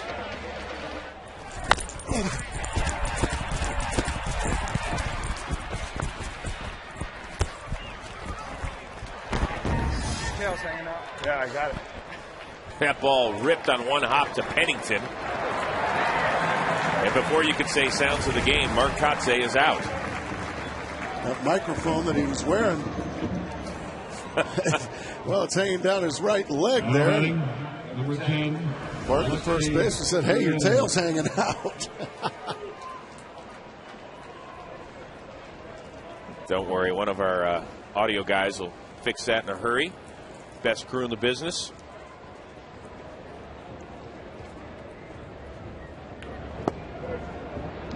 And there's strike one to Alexi Ramirez. Mazzaro has settled down to retire 8 straight.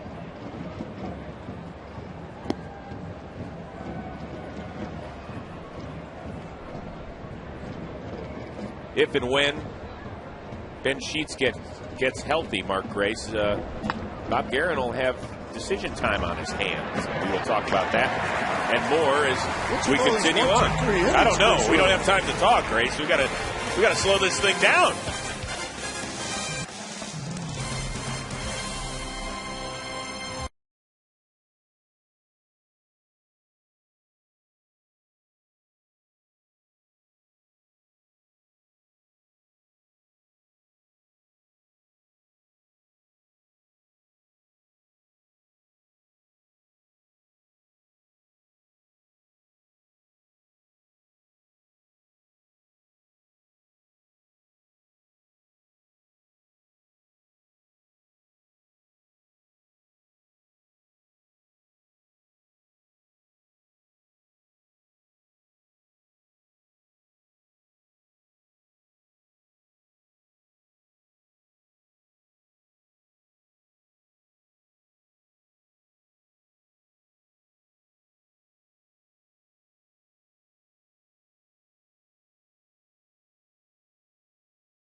Heart of the order for the A's, Suzuki, Cust, Kuzmanov against Tony Pena. Now in his 3rd inning of work. Starter Freddie Garcia lasted just an inning and a third today, getting tattooed for 5 runs and 6 hits. There's strike one.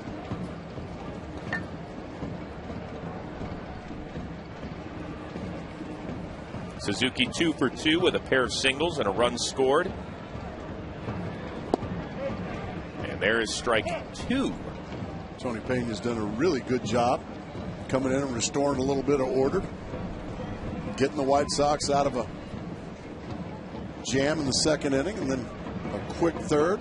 Now he jumps ahead 0-2 here on Suzuki to start the 4th. That ball is hammered to deep left field. Pierre is back, looking up. It is off the top of the wall. And it is a 3 for 3 afternoon for the newly minted Suzuki, but Bob Guerin's running out to the 3rd base umpire wall, Todd Tichenor, and wants to know what happened. Well, let's take a look. Off the top of the wall. And the umpires are going to get together right now and decide if it is indeed a double or if it is a home run. It looked like it got over that yellow line. And if that's the case, it should be a home run. John Hirschbeck, the crew chief, he's the one on the right. And it is indeed a home run. So go ahead and finish your home run trot. Kurt Suzuki, the new rich man. And now Ozzie Guillen going to come out and have a conversation with John Hirschbeck about what he saw. Is it possible Ozzie's just asking him to go look at replay since they can? Well, but the umpire does not have to. Even if Ozzie says, hey, can you go look at it? I think deep in his heart, I think Ozzie understands that that was the correct call. Slowed down. It's above the yellow line. Absolutely. That's the correct call. And at the end of the day, Chris, that's what the umpires are here to do. That's their job. Get the call right. Todd Tishner originally missed it. He thought it was only a double, but the other three umpires got together and said, hey, I saw it over the wall. It's a home run, and that one's killed. No need to look at that one other than to say bye-bye to it.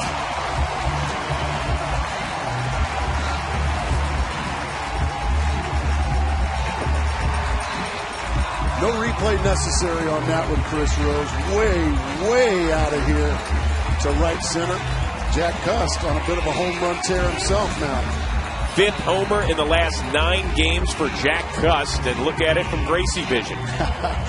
Boy, that is a big, strong man getting every bit of that baseball deep into the seats in right center field. Souvenirs don't go out there too often. Boy, Jack Cust just hammered that pitch. And Kevin Kuzminoff laces one to left center. And that one falls.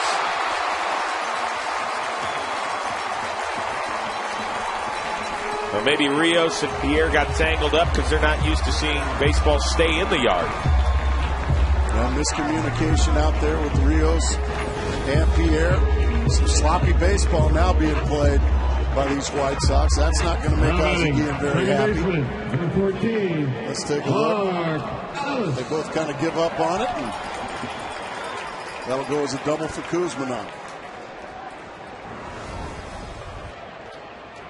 A frustrating afternoon for Ozzie Guillen has gotten progressively worse here in the 4th. Ellis hits the first pitch to Hopper to Beckham. And during the commercial, we caught up with White Sox skipper Ozzie Guillen and asked him about Freddie Garcia's tough day. Well, you know, he was around the plate, but was throwing enough strikes, and that was the problem. Get that strike zone pounding, you're going to pay.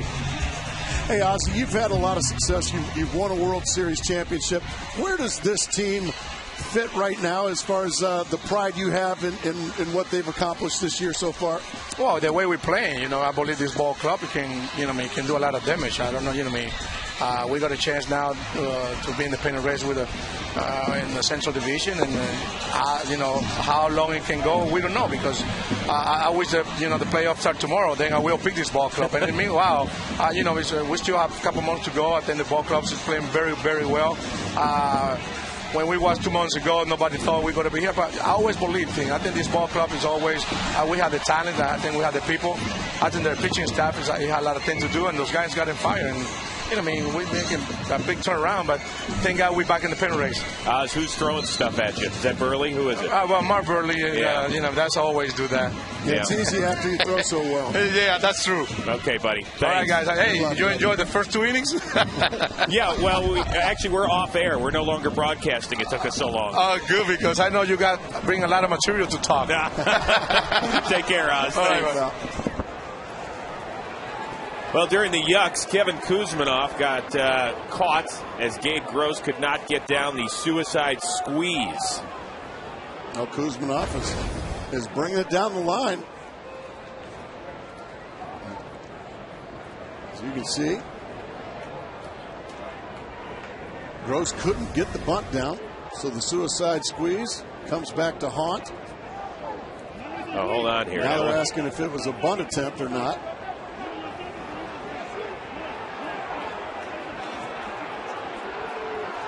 And Ozzy's saying, you got to be kidding me. A suicide squeeze, yet he didn't bunt at it? Let's take a look.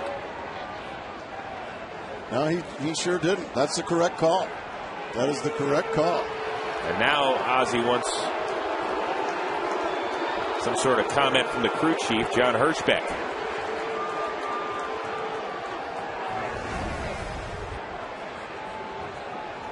I think Ozzy is seeing his ball club play very poorly today in just about every facet of the game. And I think he might be trying to light a fire right now under his club. Right now, Laz Diaz getting into it with somebody. Looks like maybe Don Cooper, the pitching coach, who's barking at him. So I think right now it wouldn't shock me at all if Ozzy is just using this right now to try to fire up his ball club. It's still early enough in the ball game that you can come back. But the umpire's got that call right as well.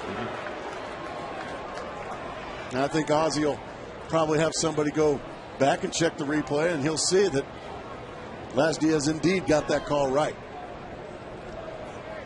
So after the failed suicide squeeze attempt, it is a 2-1 count on Gabe Gross, with now 2 down in the fourth. Make it 3-1.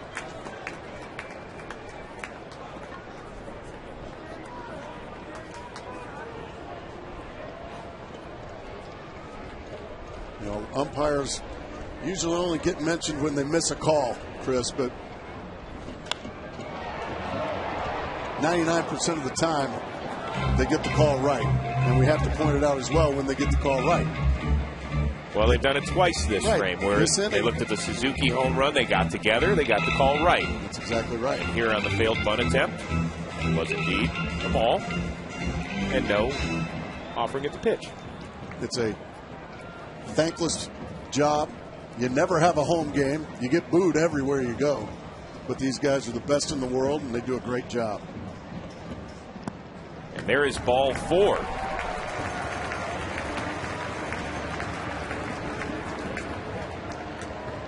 Well, Suzuki and Cust went back-to-back earlier this frame.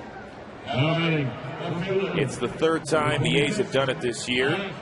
And second time in the last 2 weeks. Did it back on July 10th. Crisp and Bart against Scott Kazmir of the Angels. So now Matt Watson up for the third time in 4 innings. Fouls one away. Now we've got Ramon Castro. That's another part of the fraternity. Anytime a catcher or an umpire gets nicked up by a foul ball, it'll be a trip to the mound.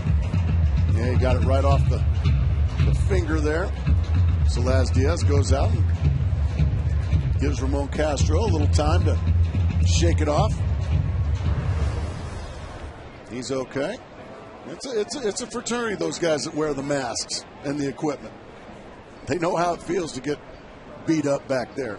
What's the sorority like at first base? Well, it would be a fraternity. I'm kidding. You're not following. Check swing by Watson. Oh, I knew where you were going. Yeah, I know.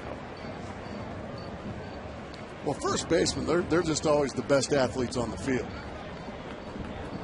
And I think they just understand that. Especially when they're out there playing tic-tac-toe. Yeah, me and Larry Walker. That was a good one. It's 1-2.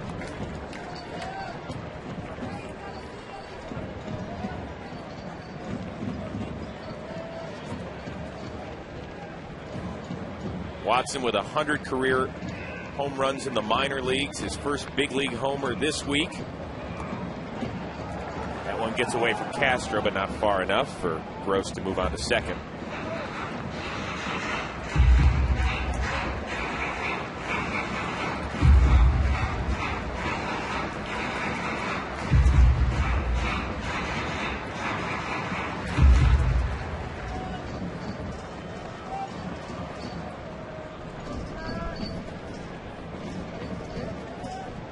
Man on, 2 down here in the bottom of the 4th. A's with a 7-2 lead. There goes Gross. And there goes Watson on called strike 3. But the A's tack on 2 more thanks to the back-to-back from Suzuki. And then Cuss showing their power.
Top of the 5th, Vin Mazzaro has really settled down, especially since giving up the 2-run homer to the man that's at the dish right now, Ramon Castro.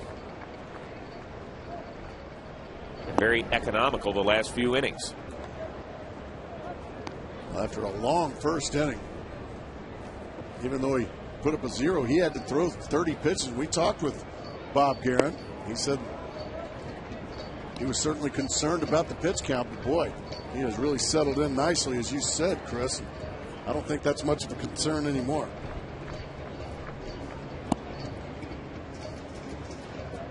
How about back in the 2nd inning with Mark Kotsay on Castro? The first pitch he saw, tasty. That was a deep shot.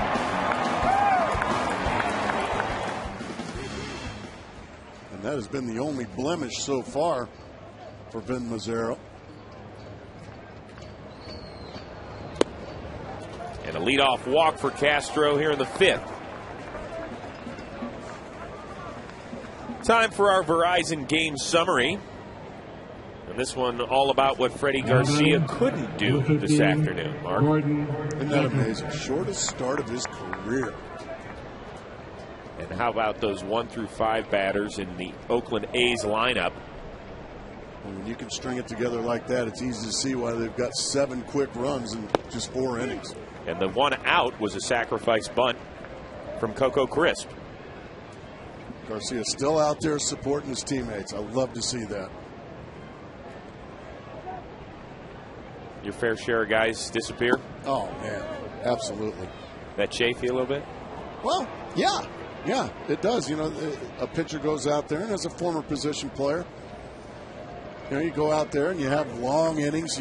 We're out there, you know, especially your outfielders are chasing balls in the gaps all day. And or buying tickets. Yeah, and that one's pop foul, but But yeah, and then you look up and your guy's gone an inning and a third, and he's given up 5 runs, and then he just heads back to the shower, and a lot of times they'll find a taxi cab and take it on home and refuse to speak to the media after doing something like that. Well, that's being a stand-up guy and a stand-up teammate. Then Freddie Garcia, much respect. Swing and a miss by Beckham as he goes down.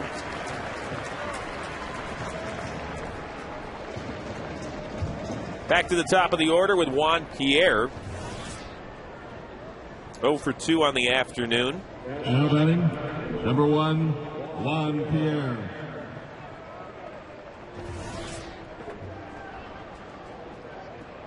Pierre came over an offseason deal with the Dodgers. Cost him a couple of pitchers, John Eli, John Link, both of whom have pitched for the Dodgers this year. But Pierre, a guy that once he gets on, swipes some bags, still has those legs. Pops one up. Suzuki gives chase. Kuzminoff over as well, and that's out number 2. A lot of foul room here in Oakland, and they need every bit of it. Once again, our Mercedes-Benz trivia question. Who was the first player to win the MVP while playing for a last-place team? You said you knew the answer? Well, I think he's going to be enshrined this weekend, didn't he? He's going to be a little busy tomorrow. Andre Dawson. We shared a clubhouse. We shared a clubhouse for quite a while. Well, you talk about a 5-tool player, and especially before he got those bad knees playing on the turf up in Montreal, he could do it all. He could do it all. The most professional baseball player that I ever played with. Really? The most professional. A guy that, like you said, he had a half a knee on his left knee. He had maybe a third of a knee on his right knee, and yet he put up better numbers than healthy baseball players. Never missed a day of infield, or never missed a day of fungos in the outfield. Never missed a day of batting practice. Just a true professional. Not a man of many words, Chris. But if he had something to say, you shut up and you listen, or he would kill you. Keep it simple, Hawk. He will go into Cooperstown along with former Cardinals skipper Whitey Herzog, umpire Doug Harvey, and also John Miller gets the Ford Frick Award. The broadcasting wing, an honor well-deserved. He spent a long time across the bay doing Giants games, and for our friends over at ESPN on Sunday Night Baseball, one of the best in the game. Orioles as well, right? Yes. I heard him do a half inning one time in Spanish. It was one of the funniest things I ever heard. I mean, just great stuff. Very, very funny. Well, congratulations to all those people. Omar over to Ellis. And that'll do it for the 5th. And as far as Andre Dawson's concerned, I want to know what took him so long to vote him in. Great question.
by Taco Bell. Think outside the bun. Tony Pena continues to work for Ozzie Guillen's White Sox. He'll face Pennington, Crisp, and Barton in the bottom of the fifth.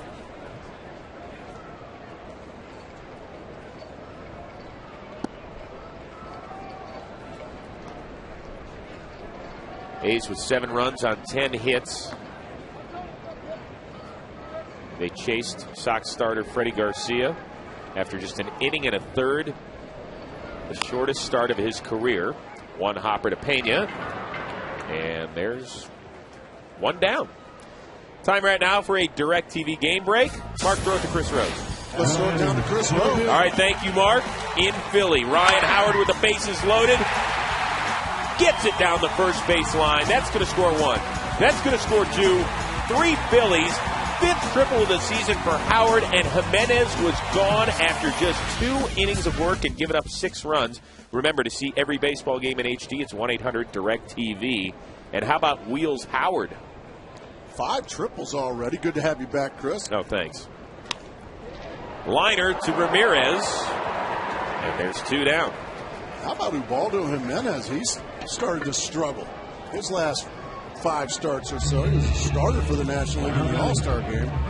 He got his lunch handed to him today by the Phillies. Yeah, David Price goes as well. He got knocked around by the Yankees in his only start since the break last Sunday. That's why you play all these months. That's why you play 162.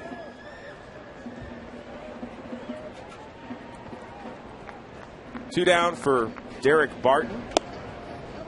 A couple of RBIs, a couple runs scored this afternoon. I remember maybe a month ago, Chris, Ubaldo Jimenez, people were starting to compare him to Bob Gibson in 1968. No. Never mind. Actually, it'll be a great race for that NL Cy Young Award, I think, in the second half. Josh Johnson has been ridiculous. Adam Wainwright has 14 wins.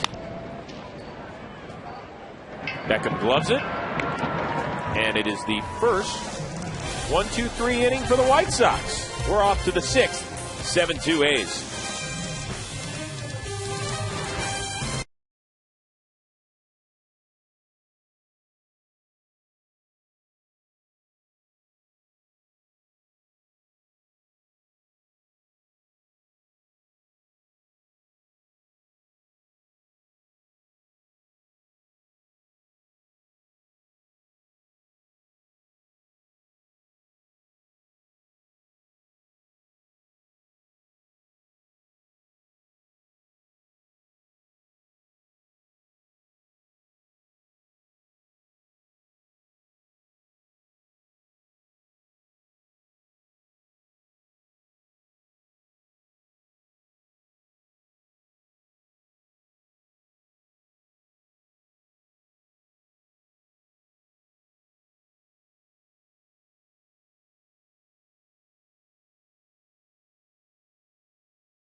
Presented by Taco Bell is sponsored by GE Capital. By Verizon, the signal is yours. Wield it to transmit anything you want. Verizon.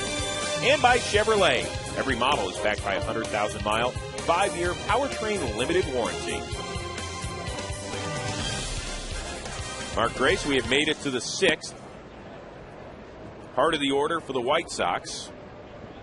Ben Mazzaro cruising right along now after giving up 2 in the second on a home run. He's been brilliant. Only 3 hits thus far for the Chicago White Sox.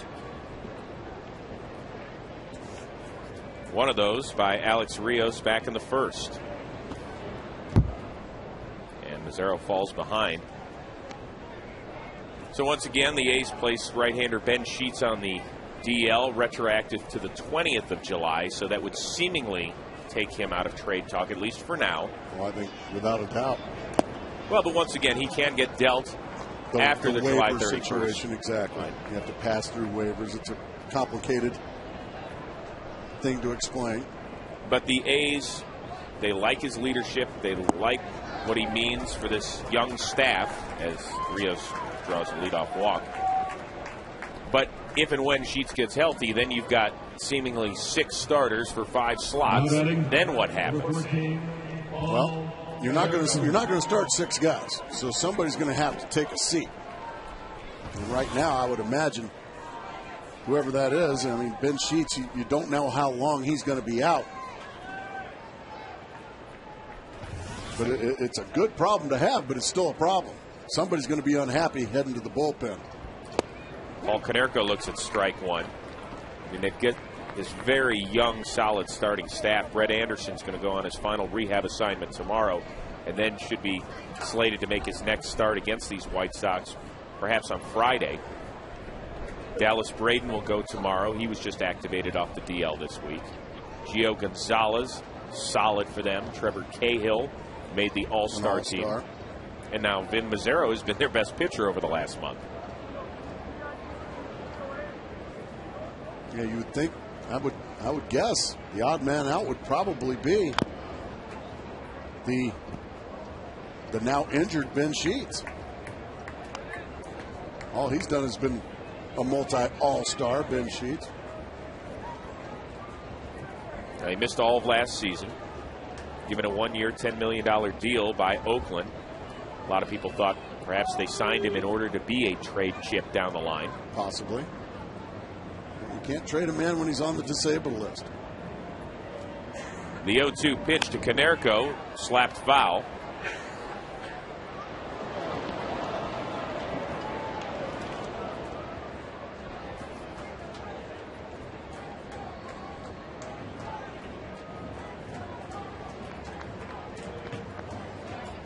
Well, the kids enjoy the day at the ballpark, much like the dogs were last night. It was take your dog. Yeah, you were telling me about you brought your dog here last night, did you? I didn't. That's a little, that would be cruel.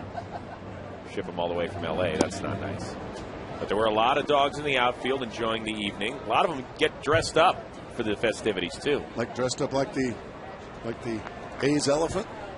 Well, speaking of festivities, they'll be celebrating in Cooperstown. Jackson, Henderson, Eckersley already enshrined. Swing and a miss by Konerko. Third strikeout on the day for Mazzaro. We talked about the Hawk getting in. Whitey Herzog, Doug Harvey, the other 2 on the field that are going in as well. We probably had a few chats with Doug Harvey over the years. Oh, yeah. All the players affectionately referred to him as God. He was that good. He actually he was a fun guy to have, either out on the bases or behind the plate. Ball lifted, foul. But I guess his eyes were better than anybody ever, Chris, because one time I said, golly, Doug, I said, that ball's outside, isn't it? He said, no, Mark. He never called you son. He said, no, son. A seam of that baseball got the outside corner. I said, you can see a seam, Doug. He said, they don't call me God for nothing. That is great. One other, sliding into second base one time, I felt like I had beaten the throw and that the second baseman missed the tag. Calls me out, and I said, oh, Doug, come on. He said, he got you right on the shoelaces. Really? You can see that, can you, Doug? And congratulations. Big swing and a miss by Quentin, who's now behind in the count.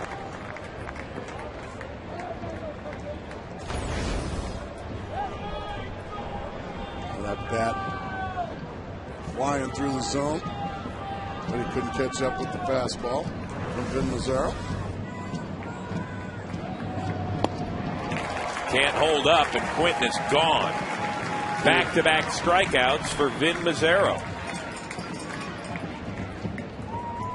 Hey fans, Fox Fantasy Football is back. It is better than ever. New draft room, greater customization, faster live scoring, and still 100% free. Play today at foxsports.com/fantasy. Do you play fantasy football?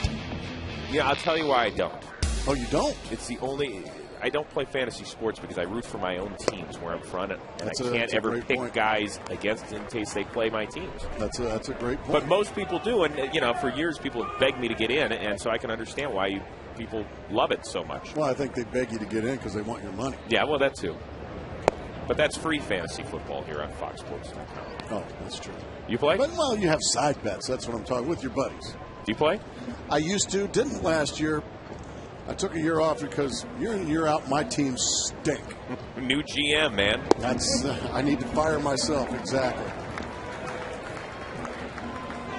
Mark Kotze now behind in the count 1-2.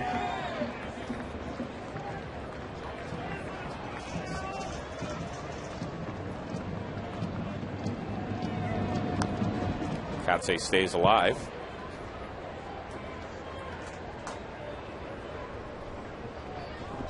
Well, since a 30-pitch first inning, Vin Mazzaro has settled down quite nicely, allowing just a 2-run shot by Ramon Castro. Fouled away again. Let's take a look at that slow Gracie vision. That's the slider spin right there. That's a great shot, isn't it? Great look. 100th pitch of the afternoon for Vin Mazzaro. Kotze spoiling some tough pitches there from Mazzaro.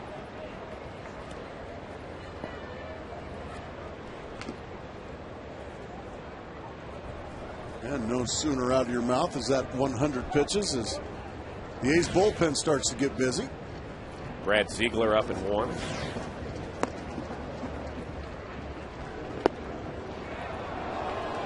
Just missed the outside corner with that fastball. Count even.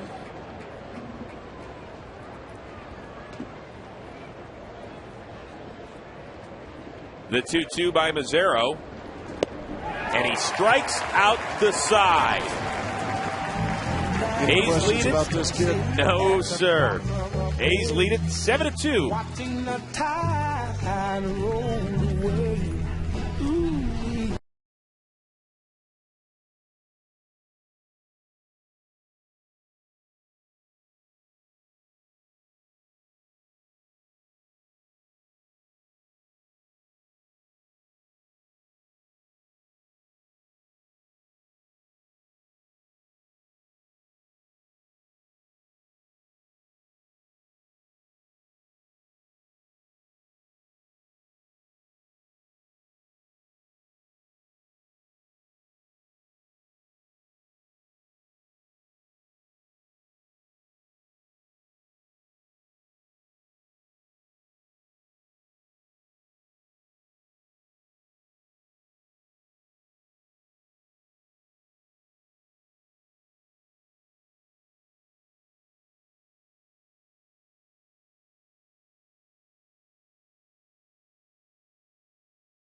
Heart of the order once again for the A's, Suzuki, Cust, and Kuzmanov, who have done some serious damage against White Sox pitching today. In the meantime, Tony Peña still out there, laboring away. Boy, I mean, doing yeoman's work for Ozzie Guillen here this afternoon.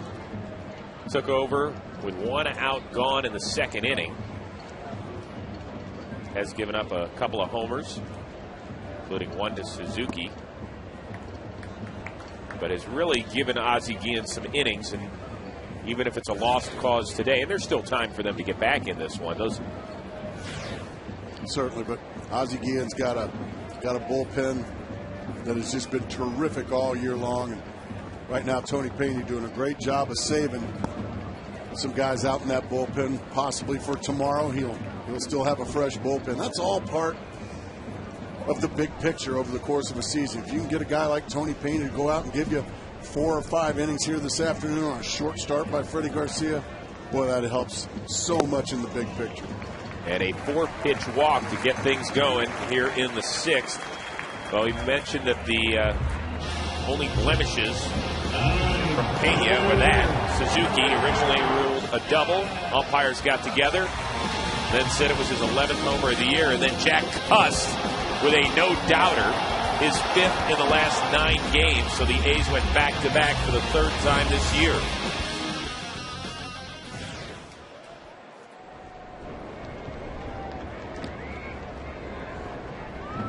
And the lineup takes on such a different look when a guy like this is swinging the bat the way that he can. Well, it changes the way an opposing manager manages. When you've got a guy that can change the game with one swing of the bat.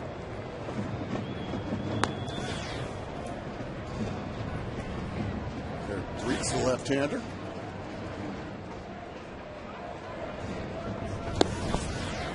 Looks like Peña's starting to labor a little bit now. A lot of pitches here this afternoon for him. He's missed with 6 straight. Here to start the bottom of the 6th.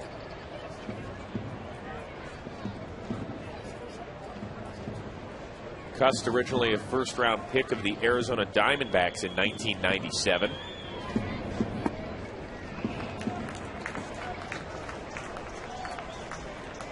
But he has made his hay up here in Oakland.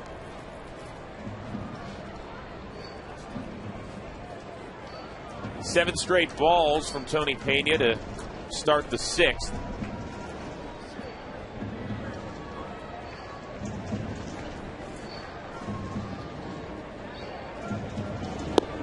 And there's a strike.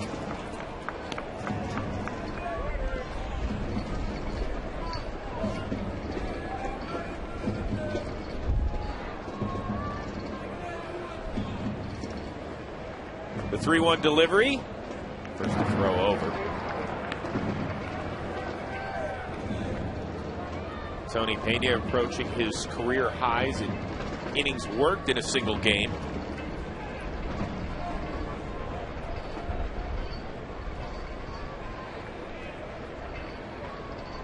Three-one delivery, and back-to-back walks to lead off the 6th for the A's.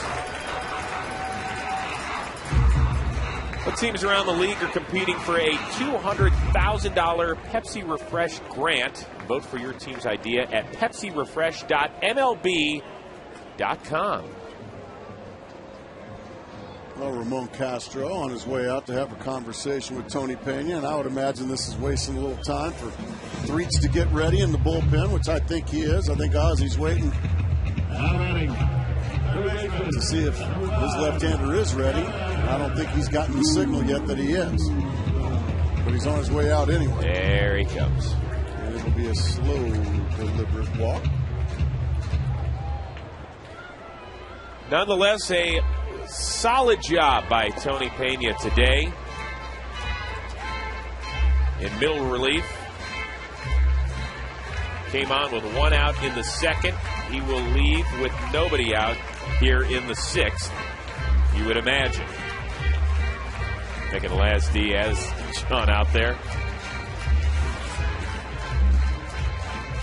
We'll tell you about Eric Threets when we come back to Oakland.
A welcome home for Threets, who was born just down the road in Hayward, California, and lives in Livermore.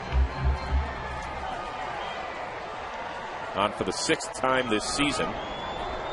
And he's given up absolutely zip. He's allowed only 1 of 6 inherited runners to score. First pitch to Kuzminoff, and they will force Suzuki out at third in kind of an unorthodox play there. But it does the job for the White Sox. 1 pitch, 1 out, and the lead runner is cut down. That's a pitch that took Ramirez to his right. And he felt like the double play was not going to be able to be turned, so he just took the lead runner and actually made a heads-up play there.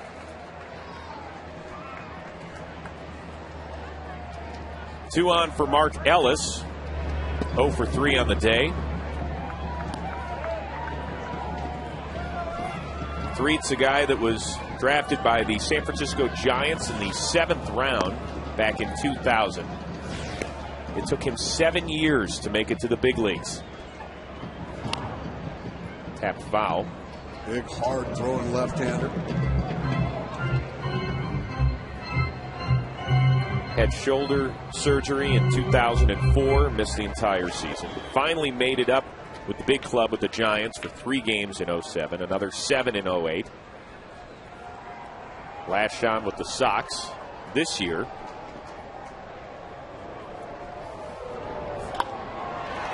Ball laced to left in front of Pierre. Cusk coming home. The throw is cut off by Vizquel. And it's 8-2 Oakland.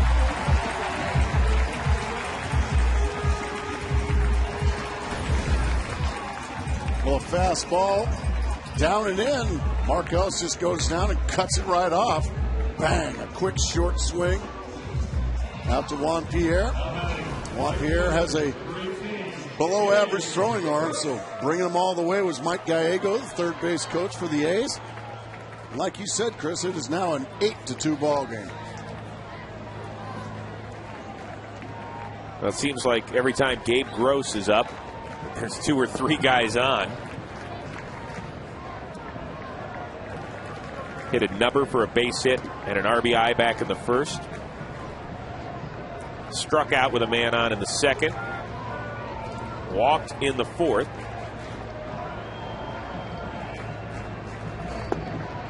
And looks at ball 2 here in the 6th.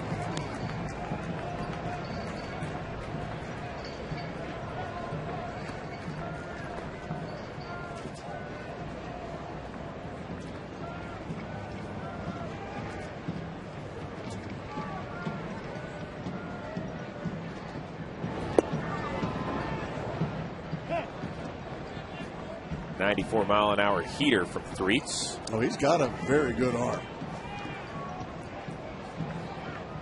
He is one of 2 left-handers in the bullpen, along with Matt Thornton, who made the All-Star team this year. But the back end of this bullpen, once they get Jenks straightened out, is as good as it gets. That's exactly right, and that's what Ozzie Guillen has been riding all year long, is just the race to who has the lead after 6 innings, because once he's got the lead after 6, he turns it over to one of the best bullpens in all of baseball. The 3-1 pitch to Gross. And it's the 3rd walk this inning, given up by White Sox pitching. Well, do us a favor, log on to foxsports.com on MSN every Tuesday for a fresh new edition of the Cheap Seats. That's right, it's my program on Lunch with Benefits, where I Skype with the best in the big leagues. Coming your way at 1 Eastern this week. I've got Giants closer Brian Wilson, C.J. Wilson of the Texas Rangers. Skyped with Dallas Braden and A.J. Pierzynski this week. I catch up with them in their homes, their hotel rooms, their clubhouses, wherever, you know. You ever Skype on the computer? No. Come on, dude. Don't know how to. Turn on your computer or Skype? Skype. Gotcha. And plus, I'm not. The fact that you're in their hotel room makes me a bit uncomfortable. Yeah, it doesn't make. It's a little strange for me. Don Cooper coming out, as we have had now one Matt pinch hit for another. Watson has been replaced by Carson, hitting just 158 this year.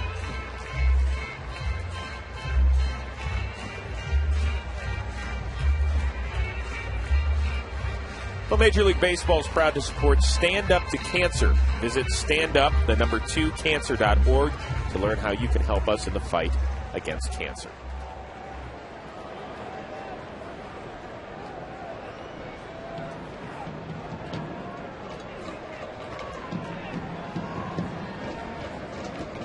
Carson has seen limited action. Reserve outfield role. Swing and a miss there. Originally a 5th-round pick of the Yanks in 2002. He made his big league debut after 8 minor league seasons a year ago. All kinds of good stories here this afternoon. Well, you got one on the mound, and Threets took him 7 years. Ball sailed to center. Rios gets it. Here comes the tag, the throw, and it's 9-2. So a sacrifice fly from Matt Carson. And it's a 7-run cushion. These Oakland A's have just played a very good baseball game today. Fundamentally, they've done everything possible correctly. They've pitched well. They've gotten timely hitting. They've ran the bases aggressively, but very well. They just played a terrific ball game today. The number 9 hitter, Cliff Pennington, 1 for 3 on the day.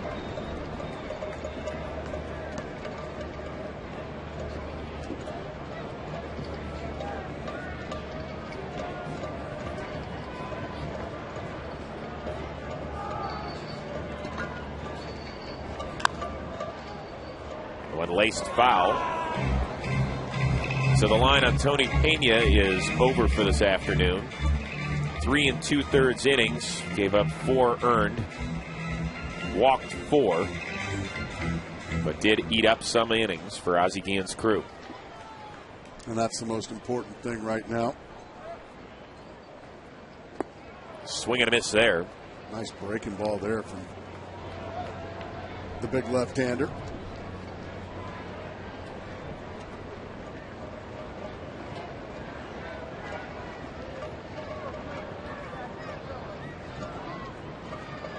The 1-2.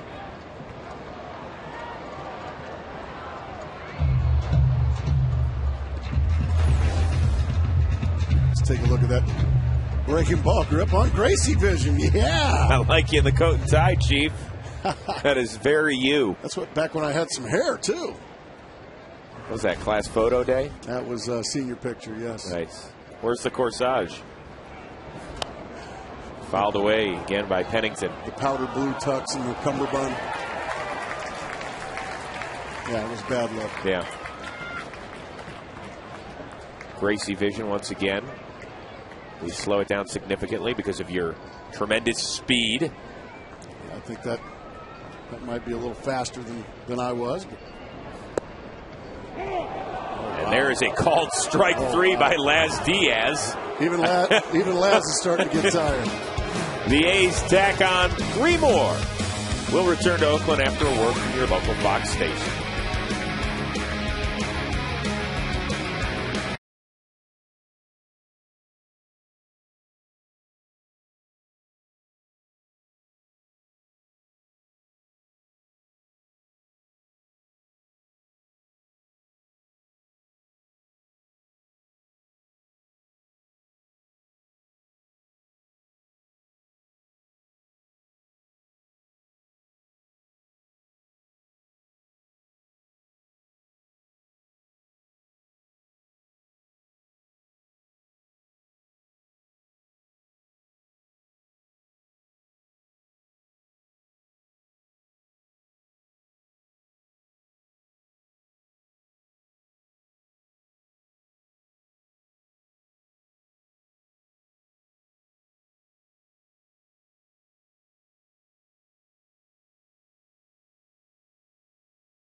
Taco Bell. Think outside the bun. Vin Mazzaro's day is done. He turns it over to Brad Ziegler on for the 44th time. Alexi Ramirez grounds one to Kevin Kuzminoff. And there's one down. New left fielder is Matt Carson, taking over for Matt Watson. 30-year-old right-hander. Originally a 20th round pick of the Phillies. Signed a minor league deal with Oakland a few years ago. Has steadily done the job over the years. Just gives you something different. Yeah, tough to see that ball in that funky delivery. Can be. But most of these guys are right-handed, the submarine guys. As you see the arm drop down from the south side. But you know, as a former left-handed hitter, these guys are pretty easy to see. But the right-handers really struggle with them. Castro, the lone offense for the White Sox. A 2-run shot back in the second. They have only 3 hits this afternoon.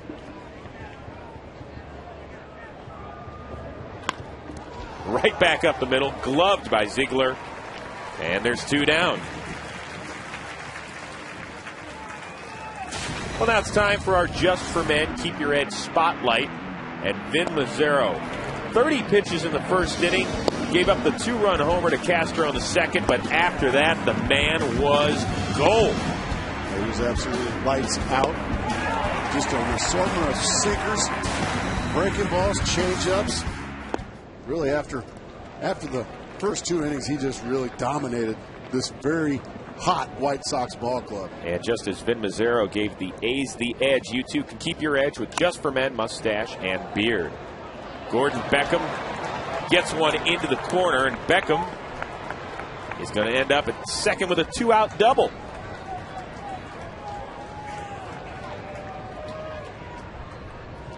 th 2-bagger on the season. He's been on an extra base hot streak as of late. The first few months, it seemed like the few hits he was getting, just little singles. Just singles, exactly. He's just such a talented player. It's eventually going to come to him. This guy's going to be a very good Major League Baseball player. People forget he played fewer than 90 minor league games after he was drafted in the first round in 2008. Got rushed up here last June. Had a really solid last few months. This is a tough game. It can be, and especially in Chicago, it can be a really tough game. That's a big city, and that's a big sports town. You know, there's 3 all-sports radio stations, 3 everyday newspapers. There's, it's not like a small market at all. There's nowhere to hide in Chicago, especially when Ozzie Guillen is your manager. And they do have a reality show as well with the club that airs on MLB Network. Here, one hopper. Ziegler makes quick work of the White Sox. It is stretch time in Oakland with the A's up a touchdown.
Live Forward by new Gillette Odor Shield Antiperspirant. Help eliminate odor. Don't just cover it up. And by Gatorade, a proud sponsor of the MLB, introduces the G Series. Gatorade has evolved.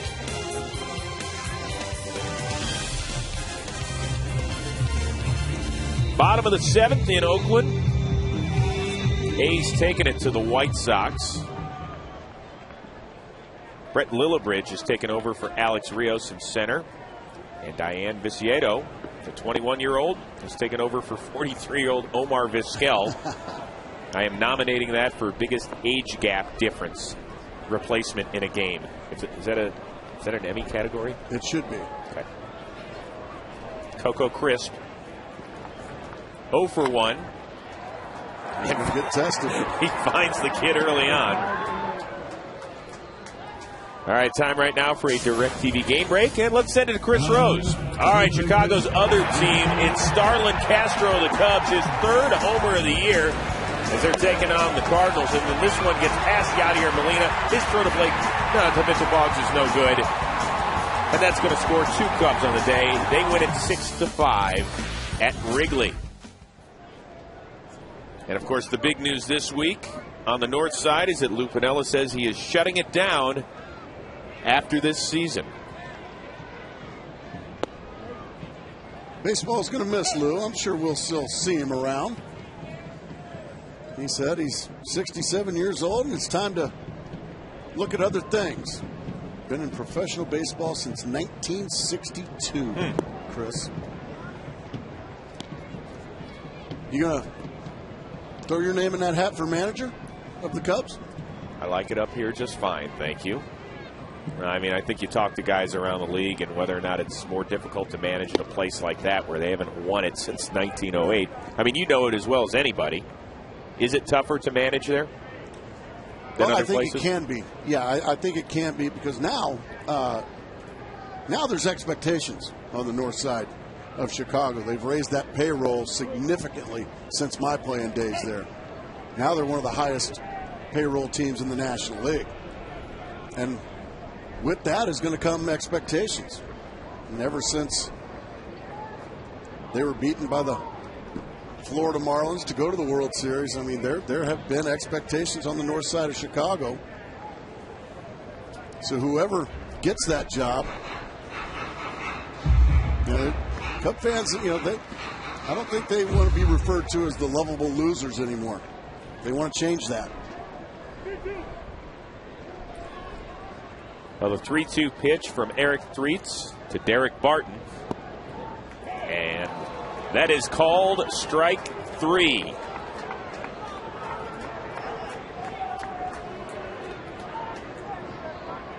Derek Barton not happy with the call, but the pitch looked like it was right down the middle. Well, as far as Lou Piniella, played in nearly 1,800 games, a lot of those with the Yankees. He was the AL Rookie of the Year in 1969 with the Royals. Well, he had some great managerial stints, whether it was in New York or Cincinnati, where he won it all in 1990. Some record-setting seasons in Seattle, back home to Tampa, and now on to Chicago. The man has done it and done it well. A 3-time Manager of the Year. Got the Cubs to the playoffs a couple of times, but he's been grilled the last couple of years in Chicago, and that's what happens when you pent up 100 years of frustration. When your team underachieves. And they certainly have underachieved in Chicago.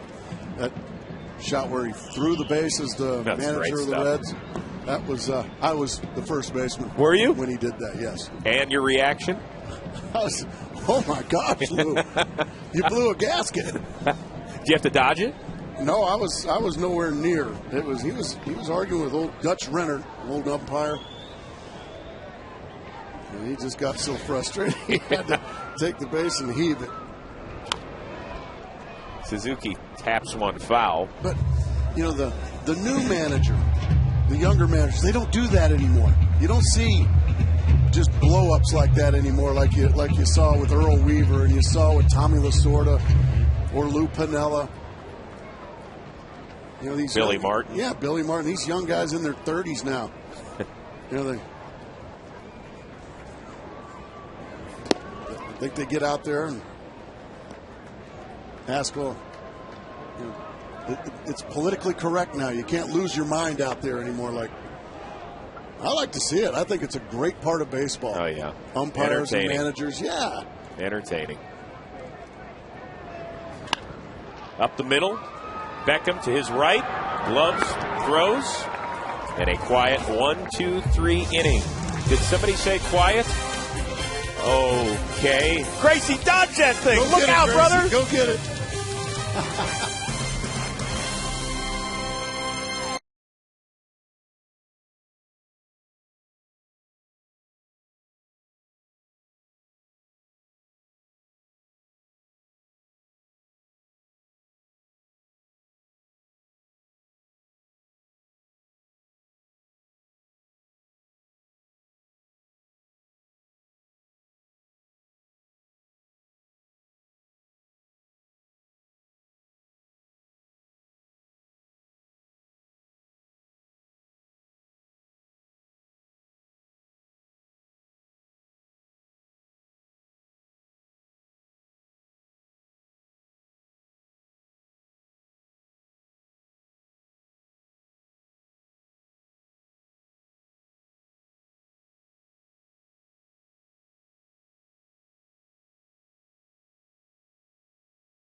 Top of the 8th in Oakland.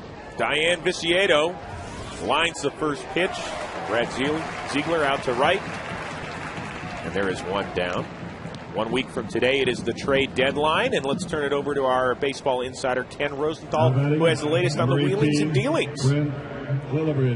Chris, Mark, White Sox GM Ken Williams is said to be confident about landing one of the top 2 left-handed hitters on the market, Prince Fielder or Adam Dunn. Williams continues to talk with the Brewers about Fielder, but there doesn't seem to be an obvious match. The Brewers want pitching in return. As for the Nationals, well, we all know that their price for Dunn is extremely high. So, if the White Sox get shut out on those 2, they're unlikely to reach down for the next level of left-handed hitter, someone like Russell Branyan. Instead, they're more likely to go small, look for upgrades in the bullpen and on the bench. All right, Kenny, thank you very much.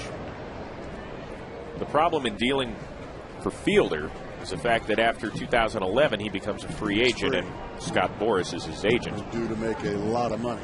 And he's also arbitration eligible this year. So he'd have to go to a major market.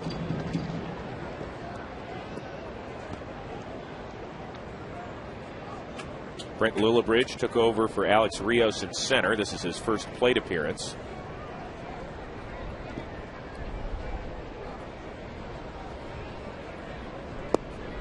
And he looks at a called strike 3.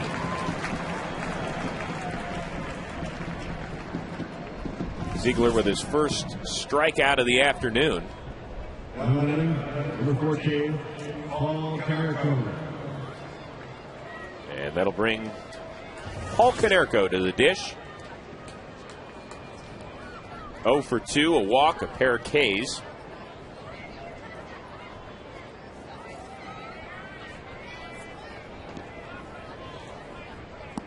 And he looks at ball 1.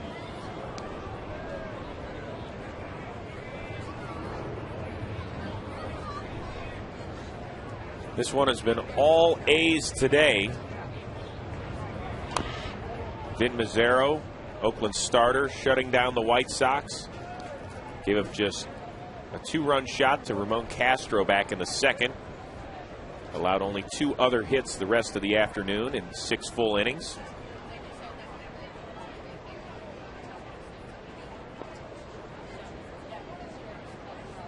Don't get tired on me now, fielders. Let's go. Pick it up, push through.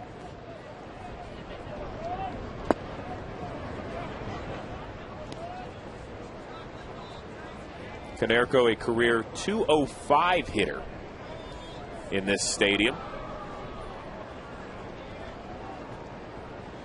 In 171 at bats. Looks at one outside.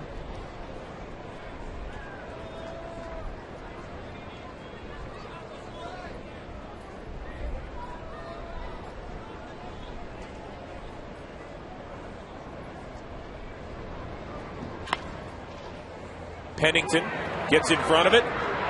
The long throw, and Barton cannot scoop it out of the dirt. Konerko's going to end up at second.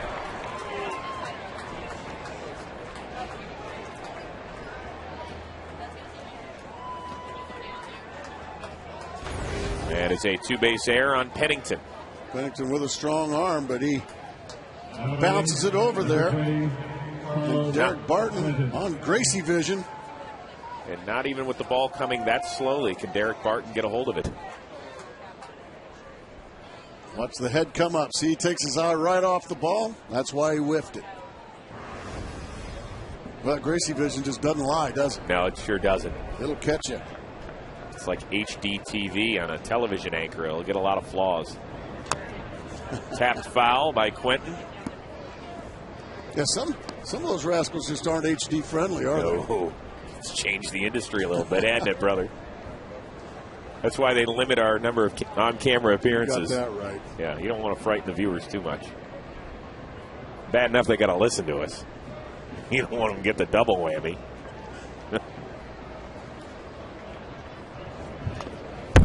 Tapped away. Carlos Quentin has been barking to himself all afternoon. Well, Carlos is one of those guys. He's very self-deprecating. I mean, he gets very upset with himself. There's the swing. You can see. that's just the kind of player he is. He is very hard on himself. Demands greatness from himself, and because of that, he is a terrific player. Now there's a swing and a miss, and a great job in 2 innings of work by Ziegler. We head to the bottom of the 8th with the A's up 9-2.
Bell is sponsored by Sears Blue Lawn and Garden Crew.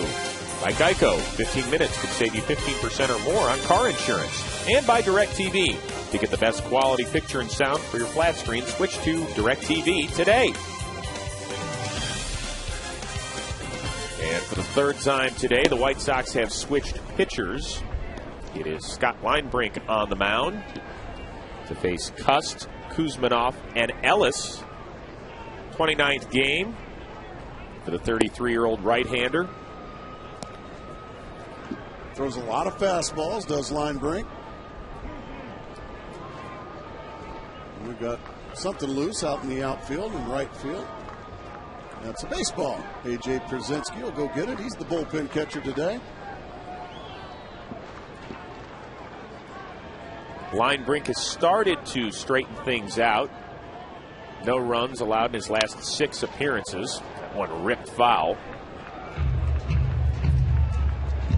Guy who signed a 4-year, $19 million deal, which is pretty good cheese for a middle reliever. Got that right.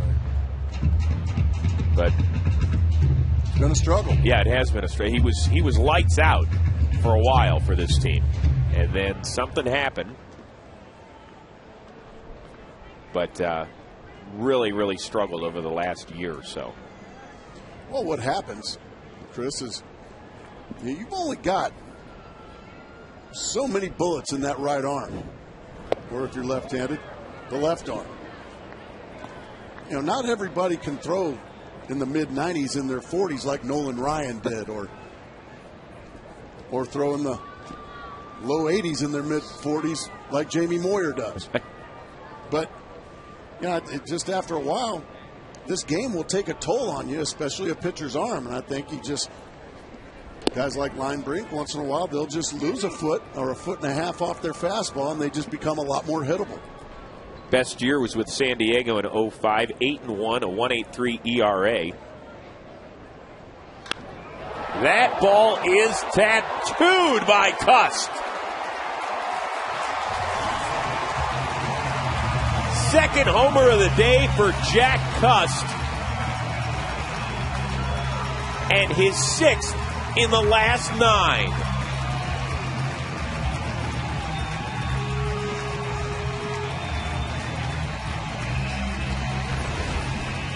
High fastball. High, towering, majestic long ball off the bat of Jack Cust. He knew it. Now it's just a matter of how far. And the answer is plenty. Look out there.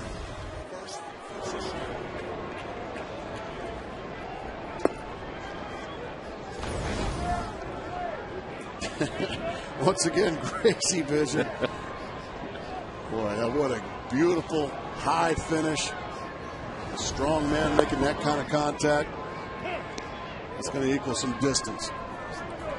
For Cust, first multi-homer game of the season, the 7th of his career. And now Kevin Kuzminoff, who has a pair of doubles on the day before his 29th birthday. Well, these Oakland Athletics have played a near-perfect baseball game today, Chris. That went a little high and tight.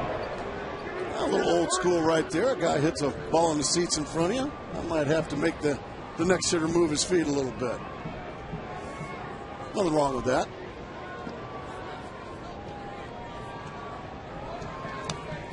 Ball fouled away. Well, good thing Mark Burley went the distance last night, and doubly good they had Thursday off because his pitching staff's been busy and ineffective today. Yeah, been battered around here this afternoon by the Oakland A's. And the struggles continue here this afternoon for Scott Linebrink.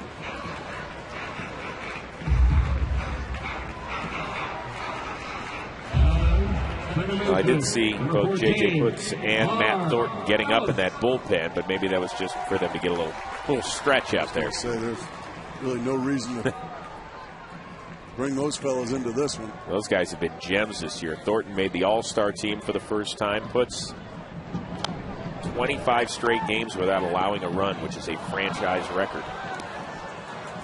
Yeah, a healthy J.J. Putz is going to be a huge addition to any bullpen. The White Sox got him and really didn't have to give anything for him. Just kind of got him late in the spring.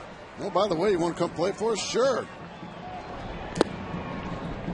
Swing and a miss by Mark Ellis. Putz had an injury-plagued one season up with the New York Mets. Had some bone spurs removed from his right elbow. But he is back and healthy and dealing. Do you make these guys the favorite? In the American League period or in the Central? Just in the Central. Yeah, I do. It's tough. It's tough to go against the Twins because they just always seem to be there, Chris. I think Detroit has certainly some question marks in their starting rotation. They've got a great bullpen. The Twins just always seem to find a way. They lose free agents and then they just build it right back as that one's fouled back. But also I think the Twins are in trouble without a healthy Justin Morneau, dealing with concussion issues. Yeah, you take one of the best bats in the American League out of that lineup. Yeah, the lineup loses a lot of thunder with him out, an MVP candidate. And I was a little surprised that Cliff Lee didn't end up there. I thought that if there was going to be maybe one of those mid-market teams that was going to splurge this year, it was going to be Minnesota because of the new ballpark, payroll nearing $100 million. And to get Cliff Lee, even if you just wanted to rent him for the rest of the year because he's a free agent at season's end, I mean, as we've seen, he is a division changer. No question. No question. Instead, Texas got him.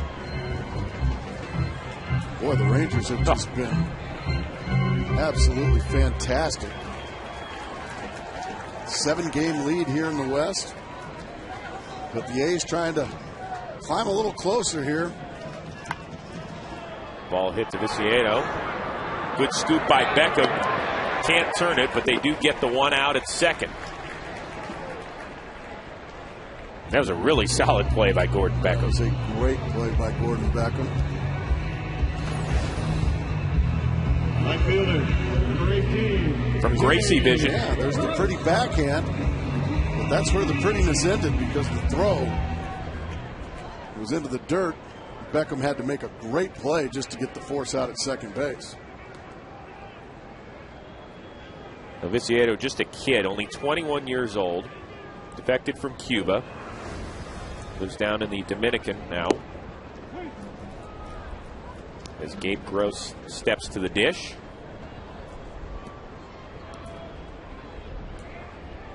Be interesting to see what sort of future Viciato has for this team. I mean, he is a large young man for 21. I mean, a huge young man. They signed him to a 4-year, $10 million deal, and that ball is laced over the third baseman's head. First and second with a man down.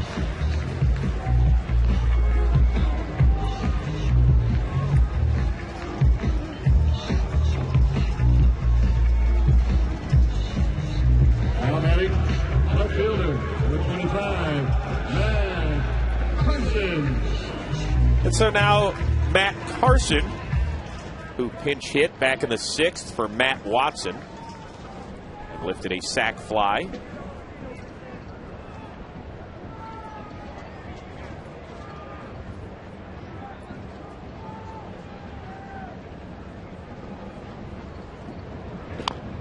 Ball tapped foul. Fox Sports is proud to team with the Breast Cancer Research Foundation during our 2010 MLB on Fox season. The Breast Cancer Research Foundation helps us fund the most advanced and promising breast cancer research. Join the fight by texting CURE to 27722 or donate $10 and visit bcrfcure.org. Messaging and data rates may apply.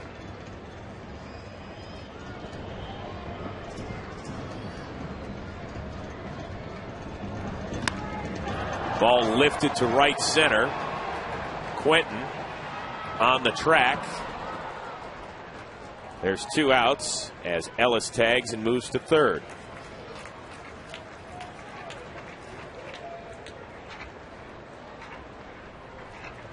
Now batting, shortstop. And that'll bring the shortstop Cliff Pennington up. Pennington became the everyday shortstop last season after Orlando Cabrera was traded away at the deadline.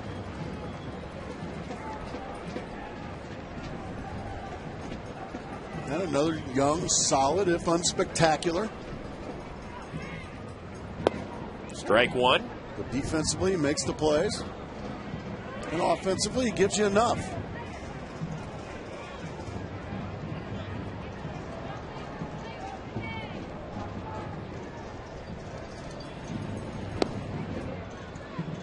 Count even. It'll be Dallas Braden and the rookie Daniel Hudson to wrap up the series tomorrow. These two will go at it next weekend in Chicago. As Pennington lifts one foul.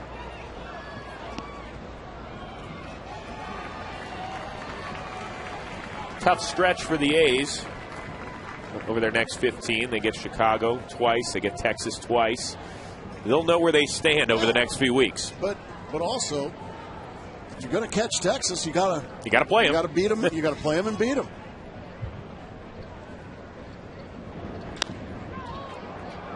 Ball lifted to left, and Juan Pierre is going to squeeze it, and that'll do it. And I swear, Cust has provided the entertainment today.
Saturday baseball presented by Taco Bell. Think outside the bun.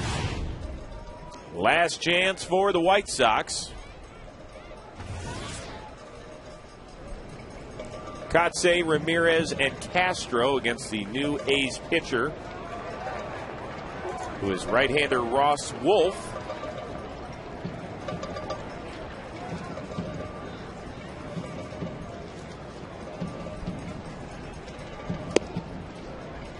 Kotze looks at one outside. Wolf came over a month ago from the Baltimore Orioles in exchange for Jake Fox. Was promoted earlier this month from AAA. Kotze grounds one to second.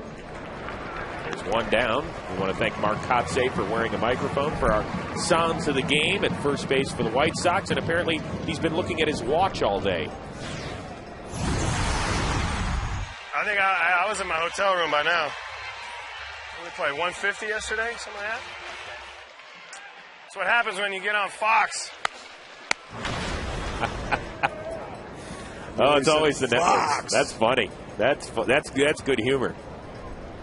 Yeah. Certainly don't blame the fact that you've used 5 pitchers combined to throw 2,000 pitches today. Well, after the first couple of innings, this game has it's actually moved along at a pretty good clip. Yeah. How about Ozzie? Yeah, it was great during the interview. How'd you like those first 2 innings, fellas? Trying to forget him, to be honest, Ozzie. Well, so far, 3 hours and 3 minutes of game time, of which 2 hours and 2 minutes has been commercial breaks, but let's get past that. That's what happens when you get on Fox. I know, on Fox.